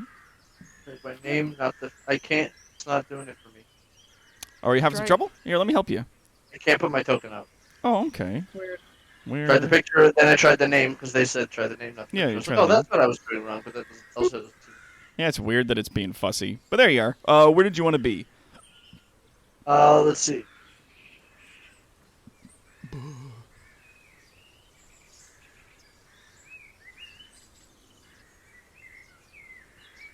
About there? Yeah. All right, dope. Let me check. Business, yeah, it's at 80 feet. That'll do. You said around 100. Yeah, That's like- around 100. Between 50 to 100 feet-ish. Yeah, that's From you around. guys. Like, what it was that, like, the sun's coming up, and you're like, all right. And then you step to the top of the hill, and there's some guys, like, pretty much right there. You're like, ah, fuck. They see you, and they also panic and go, they pull out their weapons. You guys, you yell, halt, and you put up your hand with a 24 intimidation. Floop Yeah. calls that they do not fight you guys with a 17 in persuasion. Yeah. My weapon isn't drawn, and my shield is on my arm under my cloak. This is gonna be important. The four of the soldiers that are standing there, the two that are in the front appear to be gilded in, or rather, they appear to be adorned in armor and a shield, each of them carrying large hammers. The two soldiers that are flanking them are also wearing armor and carrying shields, but they're carrying swords instead. The two gentlemen in the front with the hammers appear to be wearing armor that is a little more gilded, a little fancier. And one of them, as they both, like, stop and turn to each other and say some things, and then turn back to your party and go. What do they say? They're Oh, you speaking read in a lips. hushed tone, but you I can can read lips. read their lips. You can. What There up, you go, Buff? make some shut up. The one that turns to the other one whispers to him like, "This is very strange. I've never seen people like this before. What is it like?" And the other one goes, "I think they're accompanied by a ghost. Like, that's reason enough." And he goes, "Hang on," and then turns to your party and goes, "State your business."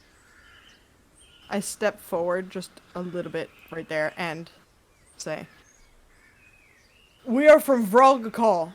I am a sorcerer there. We were tasked to bring these creatures back to the mountains." Snap. That's deception. Roll me some deception. There Big it fat is. deception check. Ooh, okay. Let's see. Not bad. Can I help with the deception check by like Oh putting yeah. my Can, arms behind my back, Yeah, you know Yeah, what? that If you would- want to can I help offer you? a help action, acting along?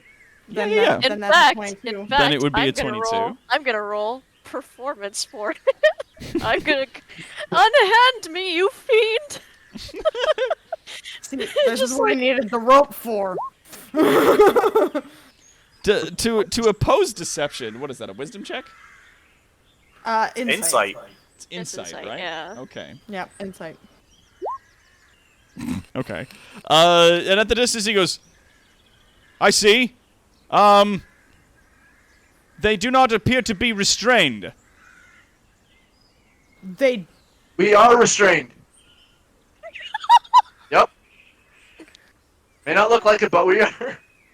Oh no.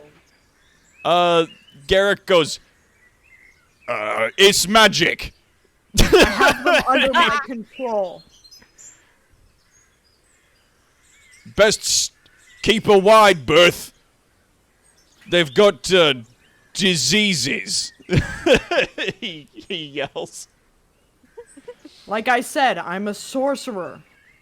And he's gonna make that with a 14. They still don't. They still believe him. Like they're still at an insight of 10. And And also, I just do like a little one of these just in my hand, oh, a Which produce is- flame. just in my hand, which is a sorcerer spell. Yeah. You. And paladins shouldn't know cantrips, but Yeah. You magically produce flame in your hand, and the paladins and the soldiers go. You know, they kind of look to each other, and like the two paladins looking at each other. One of them just like shrugs and goes, "All right, we're going to need to see some papers." I wasn't told we needed papers for this. And he like turns and like, and you see him go, "Prisoner transfer always has papers, right?" And he goes, "Well, it's going to the Dwarven Kingdom. I don't fucking know. Like, what are they like I'm I don't." so happy I can read lips. Yeah. I get to And you hear get all this, it's just like, I don't know. Do they need papers? Like, I don't. And then like one of the paladins looks like just back to one of the soldiers, and the soldier just shrugs and it's like, "Don't look at me. I don't know." And then they all kind of like, "Very well," and they walk up to the sort of side up over here. They slowly make their way up to there, retaking their formation to the north of you. And then they're just like, "Right, as you were." Good day. And they Come on. they watch as you guys move past them. Keeper will kind of keep his hands behind his back and his head held down, like Yeah. Oh darn! they Same got with me. Cyaces. Oh no. 23 performance. I say- Oh god. Zach, Say over my shoulder, like, come on! And we continue moving west. Zax will not be on his spider mount, but he will tell the spider mount to kind of like nudge me forward, almost as like it's like get a move on. Yeah. Because Yeah. the spider mount might be dwarven, who knows? Yeah, you tell it to like nudge you. And then it gives you like a nudge in the back, as it like basically headbutts you in the back of the head. So like, The folk is genuinely scared of Ren, so she's just like, yes, ma'am. yeah. Garrick sort of like takes his steam crank gun off from his backpack and sort of like gestures at some of the other party members. Goes, "Right, long you. Go on then. Off with you." Right. Like, fucking, he clearly not a fucking actor. Like sort of like ho hums you guys along. But I'm giving him the help action just by that whole Yeah, just performance. that whole fucking shenaniganry that like even with his like 14 in deception like still beats their 10 insight, which I'm gonna let them carry. And you guys move your way along and continue along your way down through the fields. Sorry that you were super excited to throw enemies at us. And you're sorry that you were super excited about what Braille's first interaction with a human would be. I'm not disappointed. It was I did perfect. spend some time building that encounter, and I had a fun surprise built into it, but I am always excited for when my players come up with alternative means of getting through a situation that's not just straight up combat. Other fun surprises. Yeah. Players give you fun surprises. Because to me, that's just as fun. Like, that whole situation where you guys talked your way out of fighting was just as funny as getting into a fight and actually going through the shenanigans. What's Oh, the stick to again, Floop just holds her tummy like, ugh, my grumnola did not like this. Oh no! You guys I must continue say, feigning being prisoners until you're out of sight of the paladins, and then continue on your way. I must say, I am surprised you opted for deception rather than bloodshed. Keeper says to Vrail- Vrail. Vrail is slightly shaking. Oh. It's not fear on her face. Insight? Vrail is seethingly mad. Yeah. So incredibly angry. Yeah, Garrick, noticing this, puts his gun back onto his backpack and then just goes like, right, so it's very nice weather today. Just, tries to make small talk as he continues walking, just being like, yeah, it's cool, everything's cool, super cool and fun. They'll die when I want them to die. It's probably for the best, so that we keep a low profile. If they find that like Yes, people that are was the missing, point. Yes, that was the point. But yes, that was what I brought the rope for. Oh. Ah, smart move.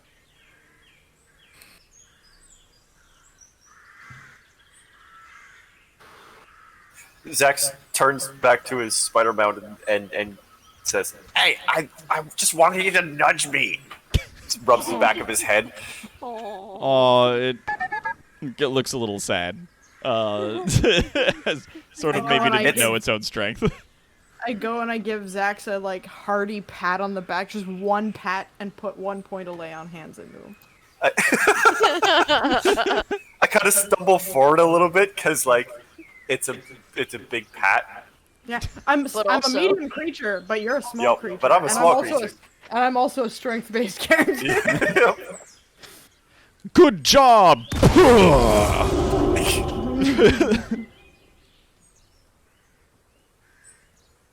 So yeah, and then we continued on our way. Yep. And off you continued, making your way along to the west. The day actually goes by, aside from that particular encounter, the day goes by relatively without incident.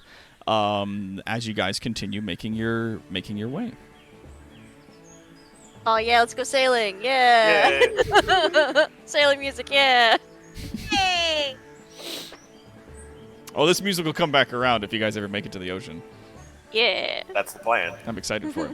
But yeah, so as you guys are continuing your way along, the day goes by relatively without incident. Occasionally, Garrick will pick up like a stone that you guys are walking past, and will sort of muse in not in a braggadocious kind of way, but we'll sort of like muse to Floop if Floop listens, and to Siaces about the different kinds of stone. And like the different ways in which it could be carved, and that many people misunderstand that there's like a grain to it, and that like if you carve it certain ways, you have to use certain tools and techniques in order to get like a sharp edge or a beveled edge or like whatever. Sort of just jammers on about stonework. Yeah. Vrail's eyes glaze over. Frail noticeably yawns. Does not He's hold it back super at all. Does not care. Oh The my long snake unhinges her jaw for an extra big yawn. Yeah, she does the extra big yawn. She does the snake yawn, but she's like human-sized and shaped, so it's really weird. Super like some cryptid shit back there. Rail, our favorite Extremely cryptid. Zax pipes up with the discussion of rock. Oh, I helped make like spearheads and stuff with my smith tools. Garrick to that is actually like marginally impressed as he turns about and he goes, "Oh, really? Spearheads for other folk like you?" Not specifically where we come from, no. But we stayed in a village, and to help him out, I helped him make spearheads out of flint. Oh yeah. That's a good That, stone. that To use place magic, was I really significantly- shape a stone. That place was significantly less advanced than where we're from. Ah, yes. With the orc folk to the north. It took a little bit before I could get actually working on it, though. I had to change my tools into smith's tools rather than wood carvers. And welcome, Intoki, Considering- for the fun. Thanks for coming on in. Find yourself a place to have a seat. Considering where we're from, builds things like that, and I motion over to the Gobwalker. He was Zex pats it. very strange. So, where you're from? That's, a kingdom, eh? Through the mountains and in a portal that people apparently don't know about. The big doors. Up in the mountains, the Karaj to the north. Alright, okay, you know about it. Well, I've It's those we've heard of the halflings have no doors. idea about them. Well, that's the, I mean, so far as we can tell, it's known as the Uzkula, the undead. If you go through the doors, you die. And he kind of, like, shrugs to the rest of the party like this is common-ish knowledge. Zex looks to Sices. Yes. Not like Happened to her. not pointedly, but more just like a kind of a side glance. You can use, and Vrail looks to the dwarf and says, "You can use her as an example." Yes, I suppose you could. So She not walked in, now she's undead. not the Uzkula, like the skeletons, like, Omgi bones or anything like that, but more like ancestors, like you. Hope kind of rolls her shoulders. And she's like, well, it leads to a safe haven for anyone that is different than the humans, the elves, the dwarves. And different enough for the humans to attack on sight. Yeah, it's a safe haven. And that people think just going through the door is equal to death is kind of a good thing because we don't want war. We just want to live. Aye, that's true.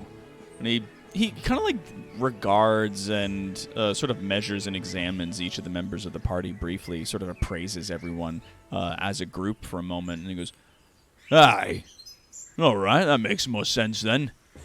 For all you to be traveling together as you do. Yeah, it's a mix of folk there, Well, but there is a significant undead population.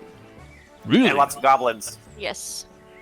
Lots of Grobian ancestors then, eh?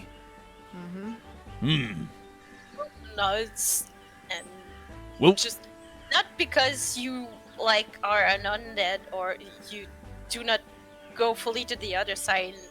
It doesn't mean that you're evil per se. So we give a place to these people who are not accepted anymore.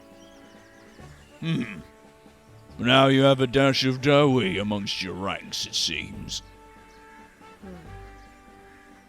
Are there any Dawi or Umgi or Watelgi in your kingdom?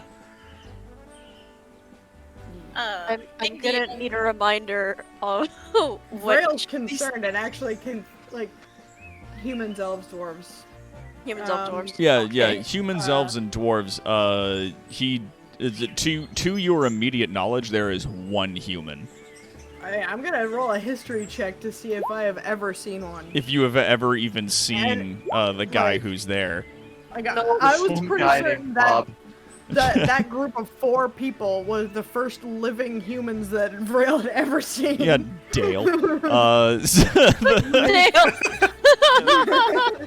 Oop just lifts her head and is like, Hello. human that I actually ever met in here was the werebear. I do remember that. My cousin Floosh just passed out seeing the poor guy. He always passes out. Oh, was that a were creature? Yeah, the huge bear creature that was walking through the woods, and actually Vrail with a 19 in history, word would have reached you, being among some of the higher society that lives within the kingdom of Autometh, deep under the ground. You would have caught word that a human was brought into the kingdom a little while ago, but it was allowed entrance solely by the fact that it had been cast out from its own people because it turns into a huge raging bear monster. And so it was rescued checks by out. another away team that was on the surface and was actually brought back to the kingdom and sort of settled somewhere within the woods. It lives alone there now. The only human's the janitor named Scruffy. That's your boiler. That's your turlet. That's your boiler turret. Dare you to fire me.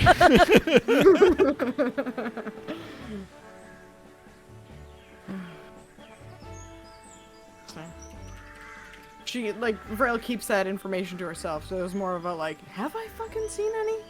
Yeah, it's like, oh yeah, there was that, scandal, kind of that, that one guy. No, those were the first 4 humans I've ever seen.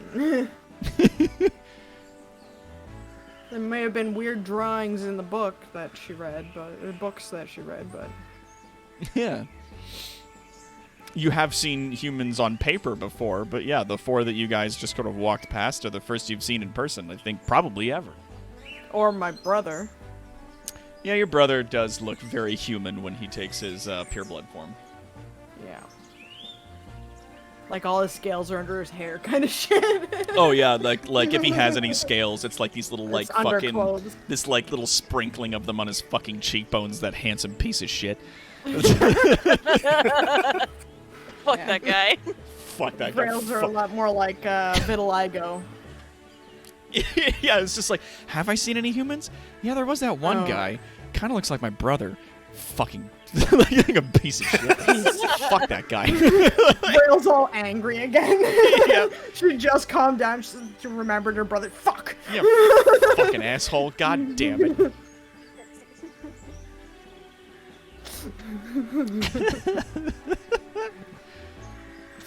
Ugh. Yeah, wait till the B team brings back Claire. Genuine human child. Yeah. Full geez. actual Oh, human child. So yeah, we continue west. I'm just giving space if anybody else wants to do some roleplay. yeah. Zax will munch on some ration content on the way. So will Vrail. Nice. I So, marked that I off. so will we'll keep- keep listening to everything that Garrick has to say about his culture, new words that she can learn and stuff like that, because she's impressed by how much stone can take different types of care depending on the stone, just like flowers and plants, even though it's completely different. So she's super into it. Yeah. Oh, yeah, and if you mention that there's different kinds of flowers and they do different things and they survive in different areas, then he'll be like, yeah, stones also come from different areas and they come about differently and they have different qualities. It's softer stone might want to be used for carving little trinkets or being used for parts and certain inventions or things like that. It also weighs less than some of the denser stone, which is made certain ways, and he picks a rock out of one of the fields that you guys are walking in and describes it a little bit, and even breaks one of the rocks open with his hands and sort of crumbles it a little bit, and talk about how that's a bad stone, that it's softer, more crumbly stuff that typically you have to dig a lot deeper to find purer veins of granite. And that's good for whatever. And even talking about the type of stone used to make the one big tooth that he's replaced in his mouth. Floop is nodding and taking note of everything. She has a new talkie-walkie partner and she's happy. Yeah, then Hearing Garrett go on and on about stones make keep her nostalgic for the cave walls of his hometown, monastery. Yeah, and you Yeah. have the beads carved from that stone around his Yeah, neck. he can. Keeper kind of reaches up and fondles them a bit. Actually, and then he gets the idea to have Garrick take a look at them. Yeah. You actually. Ooh. Okay. So you bring those beads. I was just like, oh yeah, I fucking forgot. You bring the beads up to Garrick and you show them to him. And he like makes a motion for permission to take them to examine them. Keeper nods and takes them off of his head. Yeah, and he like sort of like turns them over a little bit, looks around, gives them like a like sniff, and sort of like turns them over a bit, like feeling them a bit with the tips of his fingers, and then like taps the side of his helmet pretty hard, and like the little sort of magnifying lenses like slide down to allow him to sort of have a closer look to them, and he turns them over and he goes, "Where did you get these?" These beads were carved from the cave walls and the stone around the monastery where me and my people are from, where I grew up, where we reside, where we train, from our home. I keep an eye on the dwarf with these stones now. Yeah, he like is a little amazed by them, and you see he like almost stops walking and like sort of like catches himself and then continues forward to catch up to where everybody else is, jogging a little bit for his stout legs. Sort of like feeling along the like takes off his gauntlet that he had on his right hand and starts like sort of feeling along with the tips of his fingers and running his fingers along the different symbols carved into the stone itself. And he goes, "That's fascinating. I've never seen any stone like this before." And you'll give them back. Is Yes, that of course.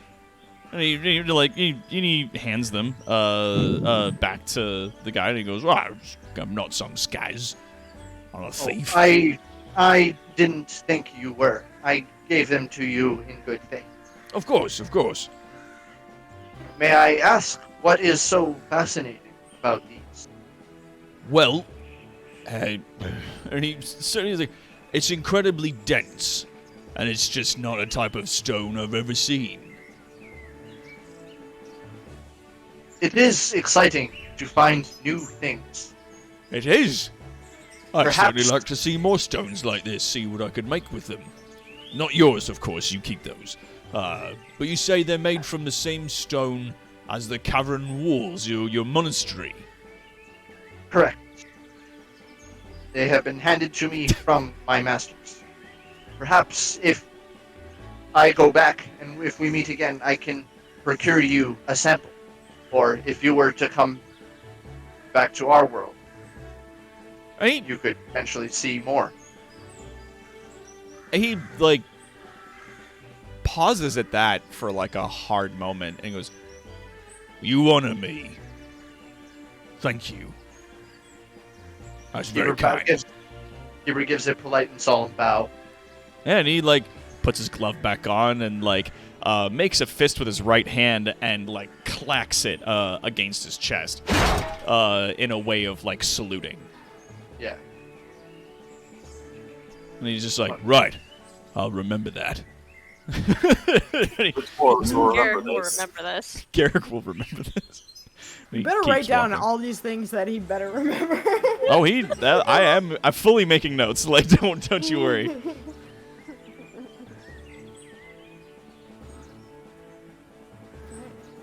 We continue, and I am keeping watch along with my familiar. Yeah, if you want to roll your perception and the 18 passive, I imagine that Vrail is taking. Yes. Yep. I would actually rather roll my familiar's perception because it's better than mine. Wow. Okay. So according, Can you assist it by holding it up? Yeah, you're gonna roll with your assist. Ooh, an 18. Yeah, you can give yourself advantage. Basically. Yeah, as you guys are Uh, walking along, you definitely don't miss a beat in like keeping an eye on the horizon. Having run into those humans recently, that you're like definitely staying vigil of your space now, and making sure that when you're at the top of a hill, you check your surroundings, and then when you get to the bottom of the top of the hill, check your surroundings. That was a natural one. Roll it again Yes, it because you're was. helping it. Yay! Why don't, We make why don't you just perception rolls. click on the Oh, no, word that's perception? performance. That's performance. Perception. There we go. Average Yeah, 10. I just like click that. On Because this is my familiars. Yeah. And you don't have a sheet for your familiar? Oh, well, I've got. No, I don't have a sheet. That's okay. But yeah, you hold it up and it like sort of hops around and turns in different directions. You And it s- can fly. Yeah, you see the little thing like sort of bring its arm up to its base as though it's like putting it up to its eyes to look into the distance, and it like, you know, turns around in different directions. And then after a little bit, like gives you a thumbs up to like let you know it's clear. Alright. Zex will nod and let it reattach to his shoulder. Hmm. Yeah, so as you Everybody guys got 18 but Keeper. and you're keeping a vigil eye. Keeper perhaps is a bit distracted by memories of home. Yeah. Now, that trick that I played on those people back there was not gonna work against actual creatures. Monsters. Mm-hmm. Oh no, but I am thinking maybe just in case we encounter more humans like this, we might want to make use of that rope that you had suggested. Yeah, I take out the rope and I like give it to everyone and like wrap it around my arm and hold it. Just hold the rope until we see something and then just wrap it around your arms. Yep. Sounds good. Everybody Okay. hang on. Everybody hang on to the buddy rope. Yeah, I was gonna say that's very cute. It is very, very much like a kindergarten. like a field trip. Rail has Everybody's holding already a rope. felt like the babysitter this whole time. Like she's just leaning into it now. It's like, well, Yeah. Big Just- Snake doesn't get it. Mom's gonna give everybody a leash, I guess. And she doesn't give it to the dwarf either, because why would she? Yeah. just rolls her shoulder and like, oh, okay, I guess I'll try my new spell another time. What are you talking about? New spell. Yeah, I was practicing and meditating, and I wanted to try if it works on me. Hold on. And she just stares at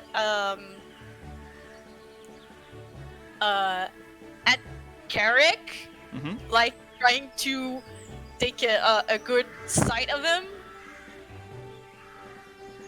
And this is my highest spell ever, but I really want to try it. Polymorph. Oh my god. Oh, Transforms a creature you can see within range into a new form. An unwilling creature must make a wisdom saving throw to avoid the effect. This spell has no effect on a shape changer or a creature with a hit point of 0. It is a range of 60 feet, one action, a creature you can see within range, and it lasts up to an hour. The new form can be any beast whose challenge rating is equal or less to the target's. The target's game statistics, including mental abilities, scores are replaced by the statistics of the chosen beast. So you turn into a beast. Oh, Pick. I thought it would actually work. Did you? I wanted to try to turn myself into a dwarf. Nope. Doesn't work. it's As a Animal. dwarf is not a beast type. Yeah, you can turn yourself into an animal though. And yeah, the new She form can be turned into an actual frog. and actually. Foop. No. She chooses the animal. Yeah, Well, I mean, I'm rude. I can do it without spending a spell. You can turn yourself into like a horse or something. look at me, I'm a horse. But I Or can't. something that could fly. Yeah. something that can fly. That I cannot naturally, so polymorph would actually work. So I changed myself into a bald eagle. Nice. Now, you would have all of the stats of a bald eagle, rather than keeping your actual intelligence and wisdom. Oh no, Yeah. you keep Intelligence, you keep your intelligence and your wisdom Not and with charisma. polymorph. Yeah, with polymorph. Nope. It says the target's game statistics, including mental ability scores, are Are replaced by the statistics of the chosen beast. Oh, I Yep. thought this was basically like wild shape in spell Nope. form. That is Nope. later. But you do retain alignment and personality. You assume the hit points of the new form, and when it reverts to its normal form, the creature then returns to the number of hit points it had before it transformed. If it reverts as a result of dropping to 0 hit points, yeah, any excess damage carries over. So that's like wild shape. As long as the excess damage doesn't reduce the creature's normal form to 0 points, then you aren't knocked unconscious. Yeah, there was a situation in Critical Role where one of the party members polymorphed into a moth to try and like sneak into to like overhear some mission, Oh, no. and they got immediately distracted by curtains and started eating them Fuck. Amazing. So good. because they had a intelligence score of 1. Yep. And even just, the creature is limited in the actions it can perform by the nature of its new form. It can't speak, it can't cast spells, or take any action other than any action that requires hands or speech. The target's gear melds into its new form. The creature can't activate, use, wield, or otherwise benefit from any of its equipment. Oh my god. Yep. I It gotta just watch turned Critical Role at him some into- point, but that's funny. Yeah, it's fun. Yeah. Yeah. And Wild like, shape when lets you change when into they small came out of- creatures and retain your intelligence. This does not. Yeah. When they but came out of polymorph, they were like, "No, I gotta try this again. No, I can't." And then if they I went up to curtains and chewed up. No, it doesn't taste great. No. I remember Oh, damn it. the only beasts that I can use as a wild shape are those who can run faster and swim better. The flight ones Those are are higher level ones. Yeah, Yeah. at a higher level, you'll get that ability. polymorph But- is kind of an in between Yeah, until I polymorph. can do it. Polymorph is whatever creature you've seen before. Like, That's it. I turn Like, into an eagle. Turns into an eagle, flies away. well, Squirrel's like, Into the distance, like, oh, dang it. Tiny. I do want She to. wakes up at like a couple hours later in a tree with no memory of how she got there. Yeah, Yep. like- I do want to go survey the land, see if there's more, like travelers and stuff like that. yeah. So pick a smart animal. I mean, the eagle's not stupid, but No, eagles are Flying good. monkey. eagle might be good. Yeah, eagle might actually work really well for you. Eagles and owls are tend to be the good flyers. I'm gonna be an owl because they are smarter. They also have incredible stealth checks. she turns into an owl and start like surveying the. Yeah, actually, Esteban brings up a smart point. Ravens are incredibly intelligent birds, if you wanted to try that. Oh, Yep. yeah. Let's.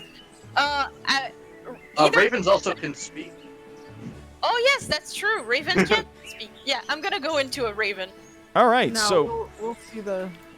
you'll be about as smart as a raven, but yeah. You know, don't knock it. Corvids are really, really smart. Fucking smart. Yeah, Like, barbarian. Complex ridiculous problem smart. solving. Yeah, and magpies will fuck you up. Okay, a raven has an int score of 2. Better than 1. Just the two, huh?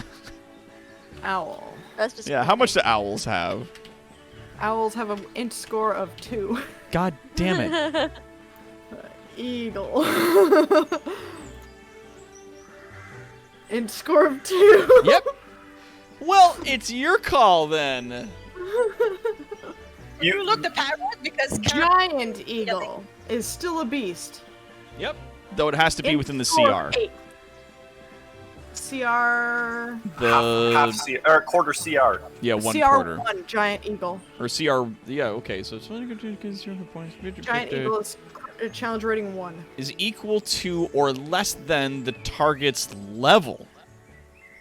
Yeah, so it's a lot. Oh my god, you could transform Yeah. into a fucking CR7 creature. Yeah. You could just be an elephant if you want. Which is bananas. Like if you look up beasts, Could be an owl bear. Yeah, giant eagles and giant owls have good int scores. you are gonna scare the shit out of some people if you see any of them. Oh yeah. That's a fucking big owl. Yeah. Bonona. Int score 8. African gray parrot. Okay, yeah, bad news. They all have an int of 2. That's right, Estimate. Yeah, it was like, Nah, it was the giant giant versions that I was thinking of. Because then also you could also pick up party members with them. True. That's the giant. OG Chef TV Yeah, has the been sent by Casey giant and is in the eagle chat. Hello and giant welcome. Owls. But I think it's specifically creatures that you've been able to see before. Yeah, so I'll probably just stick up with a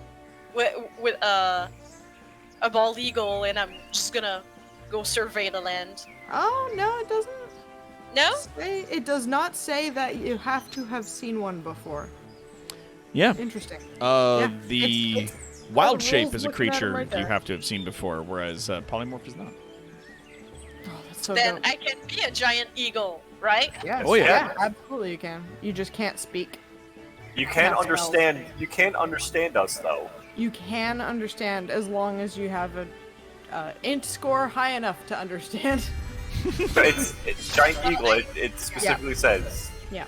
I become a giant eagle. Thank you for the follow, Chef. And You are yeah, now you. bigger than Frail. Hold on, we got something bigger for that. You Man, I'm transform barely into a getting huge fucking eagle. What do you do? Frail looks up at the eagle Yeah, that is standing there. Garrick, the dwarf traveling with your party, panics. Immediately withdrawing from that immediate thing, like falling back and like trying to maybe like get cover behind a rock that he sees.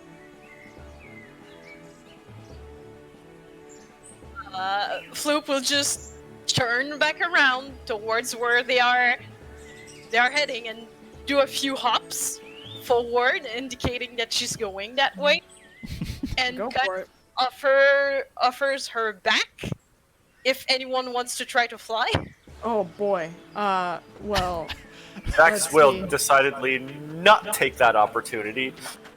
Yeah, if you haven't guessed that Garrick doesn't like being off the ground at this point, you certainly get the notion of it now that he 100% is not interested in flying. Now, Vrail definitely also does not look like she's about to hop on the back of the eagle.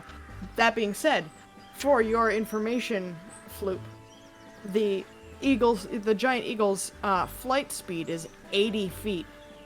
Oh, So, in a whole round, you could move 160 feet in 6 seconds.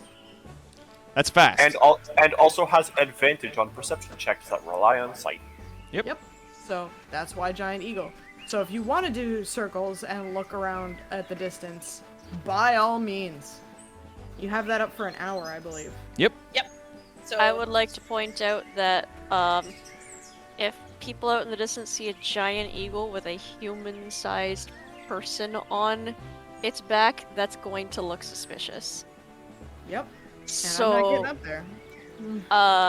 as I'm much on as the ground, I'm good. Siastes is kind of tickled at the idea of being able to see from super up high and going on a fun flight, she's just Yeah. like, probably not wise. To be fair, though, we could get there that much faster. I probably can just like I'd be willing to make a few lifts left and right. I fear that it may run out while we have several party members in different locations. And we're gonna just have everybody plummet from the sky to their death, and that's the end of the A-Team. Thank you everybody for joining us for a game of Chronicles of Automath. We'll see the B-Team next week, and see if anything similar happens to them. Not a mercenary, but no. I would say that One as gets you're hit the by one our own concentrating rock. on the Or spell, no, by Zax's that you one. know how much is left of it. Yeah.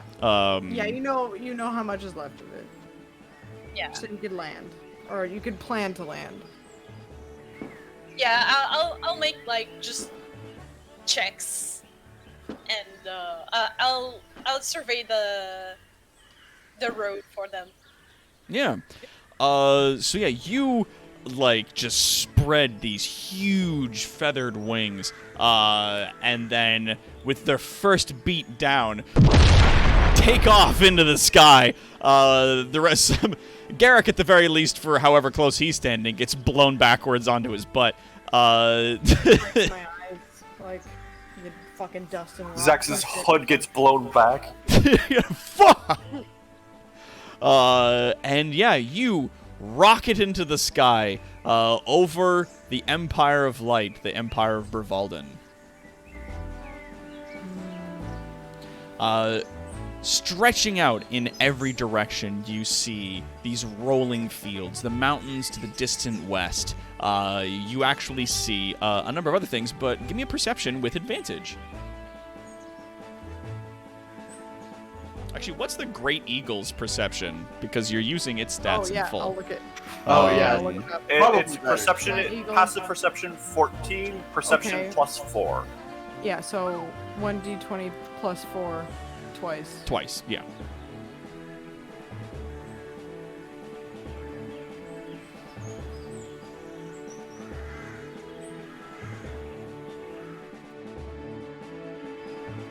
How do I do that?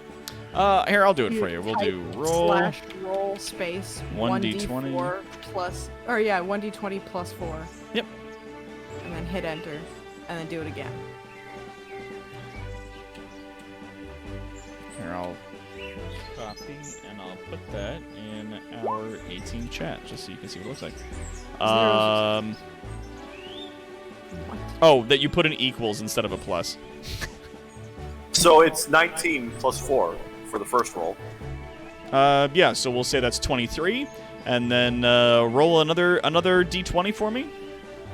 There we There you go. So 23 and a 17. So 23, as you're rocketing through the sky, the open wind taking in under your wings, and you feeling those like natural warm pockets of air lifting you up through the early sunshine as it's now getting to close to midday.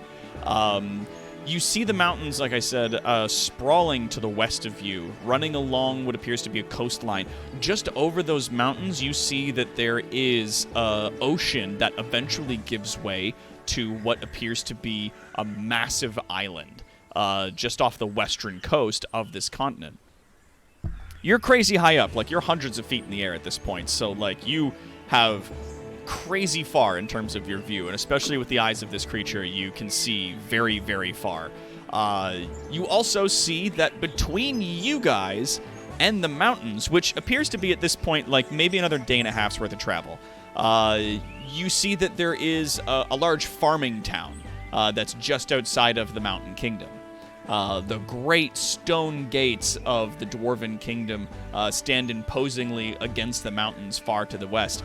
To sort of back to the east and a bit south, you do see that there is the town of Abraniel. Here, I'll bring you back to the map. Hey, I didn't say stop. There we go. Yeah, so you see the town of, Igris, far to the behind where you guys are, and the farming town of Allura, which appears to be between you and the Dwarven Kingdom of Rurgakal. The large gates of the Dwarven Kingdom sort of imposing a barrier between their land and the rest of the kingdom proper. Just south beyond the town of Allura, you do see what appears to be another town. It seems small. There were some farm fields that are around it, but they don't appear as lush and green or ordered as the ones you're seeing in the town of Allura.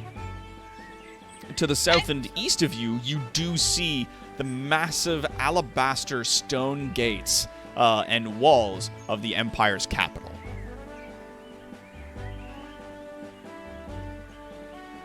Holy macaroni. Yeah, you can see a lot from here. Like, you are hundreds, if not at this point, maybe like 1,000 or so feet up. And you can see for a long, long ways. It is a clear summer's day. She's gonna keep on patrolling as the group walks, and she'll watch out if there's any group of humans, creatures, or something like that for the time she can. Yeah, you almost see those humans, like, just in the distance making their way towards Egress. You just see them out there, like, still walking. If they have seen you, they haven't made any, like, movement or anything that would indicate that they have. And it appears as though there are no other people that are near your traveling party. You do see that moving towards the Egress from this part of the map, that there is a sort of contingent of soldiers marching. There's like a large square formations of soldiers making their way there from the east. How high are they up in the air? 1,000 feet or so? Okay. Way too far for my telepathy. Yeah, like they're way You the would fuck need up. sending for this freaking Yeah, distance. and also, if you used telepathy to communicate with them, if they could talk back to you, you might get nonsense. It's a bird. So, yeah.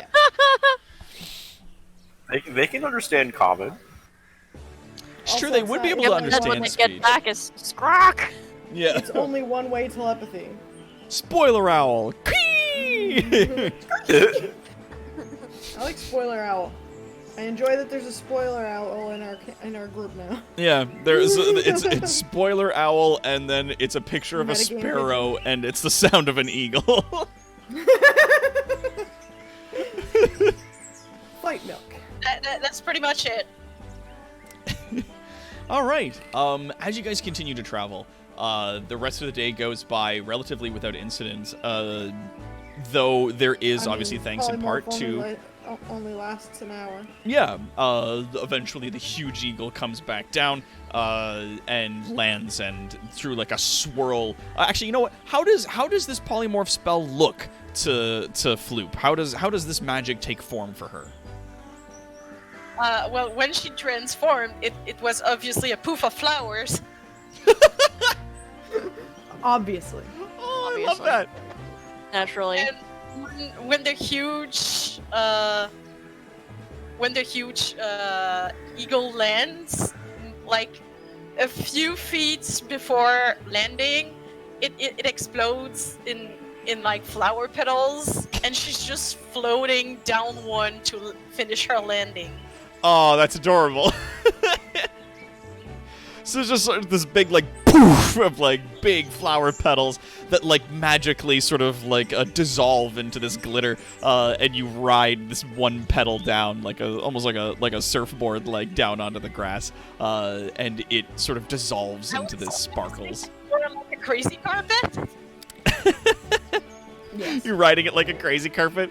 Do you ride it standing, sitting on your butt, crisscross applesauce, or sitting on your knees? On your butt. Oh, that's adorable. I keep having to remind myself that Floop isn't entirely frog-shaped. Yeah. That she is bipedal. There's a little frog person. Yeah. So yeah. As you do that and you land, Garrick sort of like does his very best impersonation of a person who's not terrified. As he's not terribly fond of magic or huge birds, because he's a dwarf. Well, I believe him. Yeah, I believe you, Garrick. You're stoic as fuck. I ain't scared of no things. No things. Care of no things. As soon as she lands, she updates her map to put more details on what she had seen. Yeah. You make Actually- little additions and notes. I feel like Vrail's insight check being a 4 on that is, of course, why would he be afraid? That's just Floop. Yeah, why would he be scared of our friend, who we know? Like, that's ridiculous. Floop just looks up. The way is clear up to the mountains. I did see a very, very large squadron of soldiers. Where? How far? It's coming from the west, and it's going to the town, the tiny town of. She looks at the at the map again because I don't She remember. points at the map. Yeah, All You right, just great. point it out. And where were they on the map? Like where were they? Can you pinpoint where they were on this map? yeah, and she points on the map where they were, and they were heading towards Okay. the city. It was oddly large. Were you able to see us from up there? Oh yeah, Okay. I could Did you see a lot of stuff. It's pretty. Did you see that group of humans that we engaged with? Yeah, they were almost at the town where the squadron is headed. Okay. Wait. What do we know about that town? It's Probably full of humans. Well, yes, we know that it's full of humans now. It is Oh. very. If I remember correctly from reading in the library of the palace, it's heavily militarized. Yes, you do recall that the town of Egris is sort of like a northern city-state, that it is a bit of a castle town, and it does a lot of military training from there. Well, it makes me a bit less on edge knowing that it's always military there, rather than they just got there for some reason. It's very militarized in that place. Okay. Might just be a group going for more training. Yeah. Or they were probably doing exercises around the town. Yeah, probably practicing formations or something like that. But Yeah. I thought I'd remember it just in case because it is a whole lot of humans. Yeah.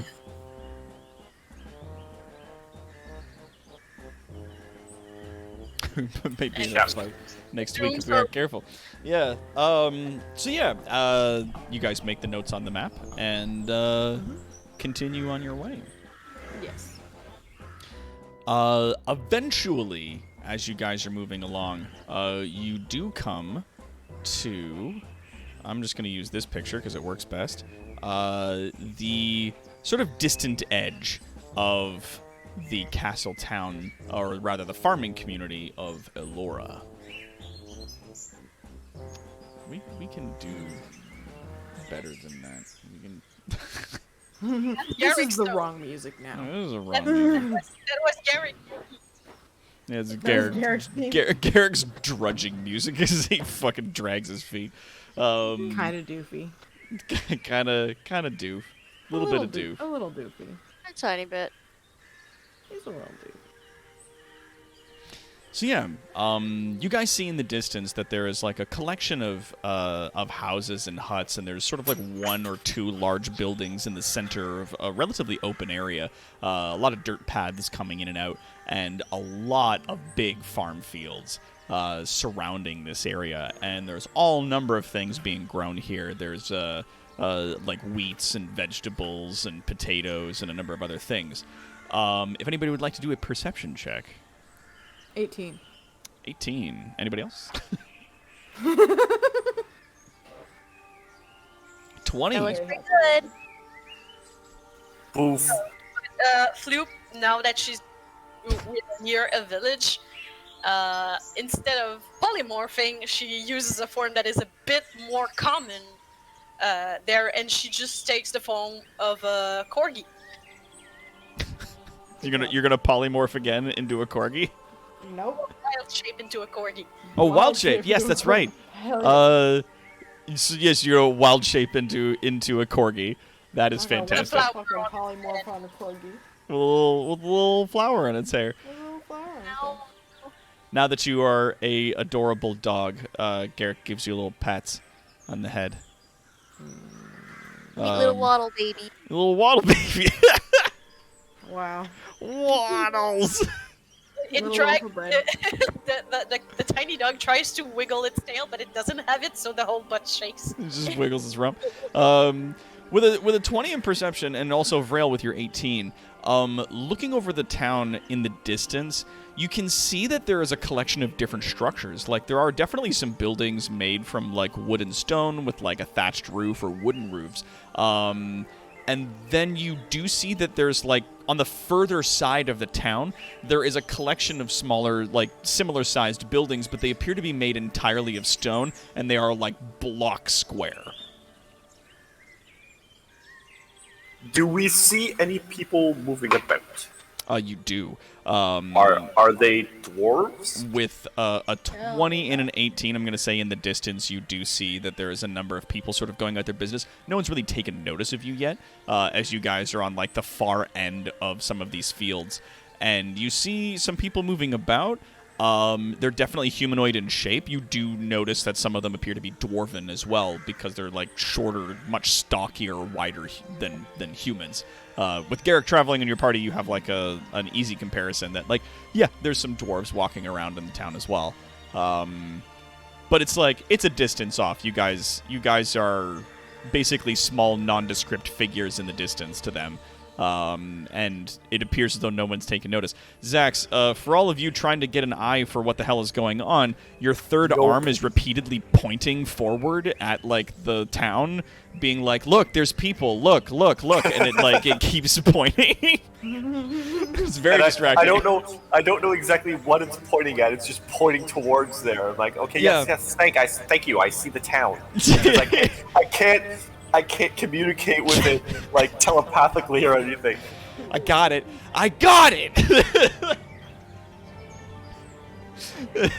As you had previously told it to keep an eye out for people or things, and now there's people and things in front of it, and it's very, Animated? very animated about this. It's very excited, it seems. But yeah, so you now find yourselves on the edge of the farming community of Allura, with choices on how you're going to attack this particular situation to get to the other side of it, to get within the Dwarven Kingdom of Rogakal. And with that, we're going to end our game for today. Whoa! We're going to wrap her there because I don't want to keep people super late. A lot of people need to we're going work. around. Yeah. Well, we're going to walk around. Pull up them britches. Yeah, yank up them shorts and then start making your way along. Sorry there was no combat, guys. That's okay. Also, I'm not sorry. I'm very sorry, because I got some good combat stuff. I'm from the perfectly level up. happy without combat. Yeah, no, that was a fun little situation we had ourselves in. It's a fun little situation. Sounds Yeah. like there's people outside celebrating Badoofs. Yeah, happy Bidoof Day, everybody. Yeah, it's like when I use primeval senses, which is a hunter thing, and it's like, I'm looking for a vampire. They're undead, right. Do I sense any undead nearby? Yeah. Yeah. You're undead. He's just like, right. I was like, I'm sorry. I'm so sorry. Also, new picture in the A-Team chat. Yeah, if people want to check out our Discord down below, there is an artsy stuff section that has an adorable little drawing of our dear Floop wearing her cute little green outfit with now a matching little wizard straw hat. I love it. It's so cute. Thank you. I try my best. I want to make her as cute as possible because everyone else is an intimidating monster, especially. You gotta draw. And then you have a tiny frog. You gotta draw her little butterfly friend. Yeah. The two tiny friends are the least intimidating. I don't know. Sices is Potentially the probably most lethal. second least. Sices is the second least intimidating in my opinion, passively. Possibly.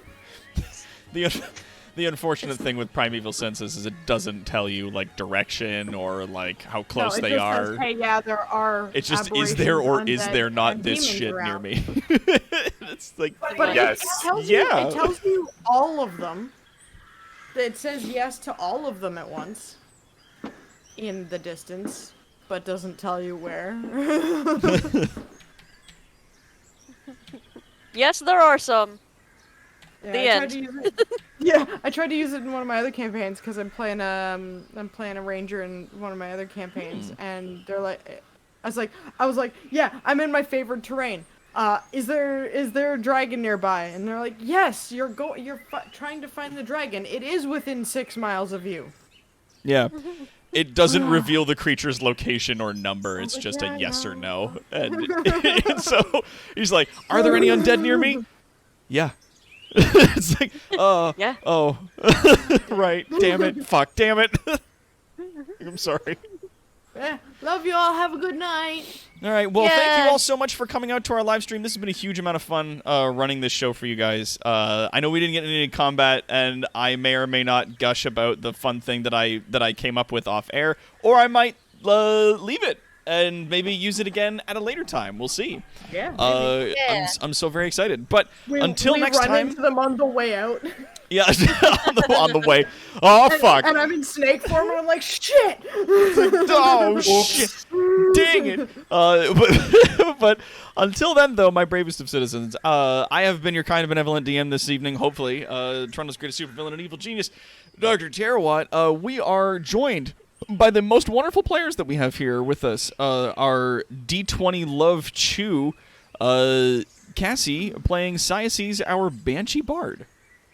Good night, everybody. Be good to each other, and happy Bidoof Day. Hell yeah. And we've got the Spooty Poots coming on in with a stream on her channel as well, playing N. Vrail Olo, our UNT Abomination. I didn't kill them. I told you. I had a plan. I had a plan that involved not murder. And of course, we've got the Killing Chick, KC, coming along playing our Grung Druid, Floop. Yeah, I'm super cute with flowers and petals. I heal with friendship and love. And turn into corgis and stuff. So fucking adorable. Forever. God damn it. Goop is best one true pairing. And of course, we've got Warden coming and playing our Thrycreen Monk Keeper. And he's muted. I think he's muted. Thanks to all. Am I Yeah. muted? Oh, now you're No. good. No, Oh, yeah, no, my mic was just a bit too far from my face. Whoops. And of course, last but certainly not least, we've got Shaskar playing our Goblin Artificer, Zax. I'm gonna start launching rocks into the air, and I have no idea where they're gonna land. Could be anywhere. And we'll see you all again tomorrow on our next live stream and next Thursday for our next game of D&D End of Line. Good night, everybody. Bye.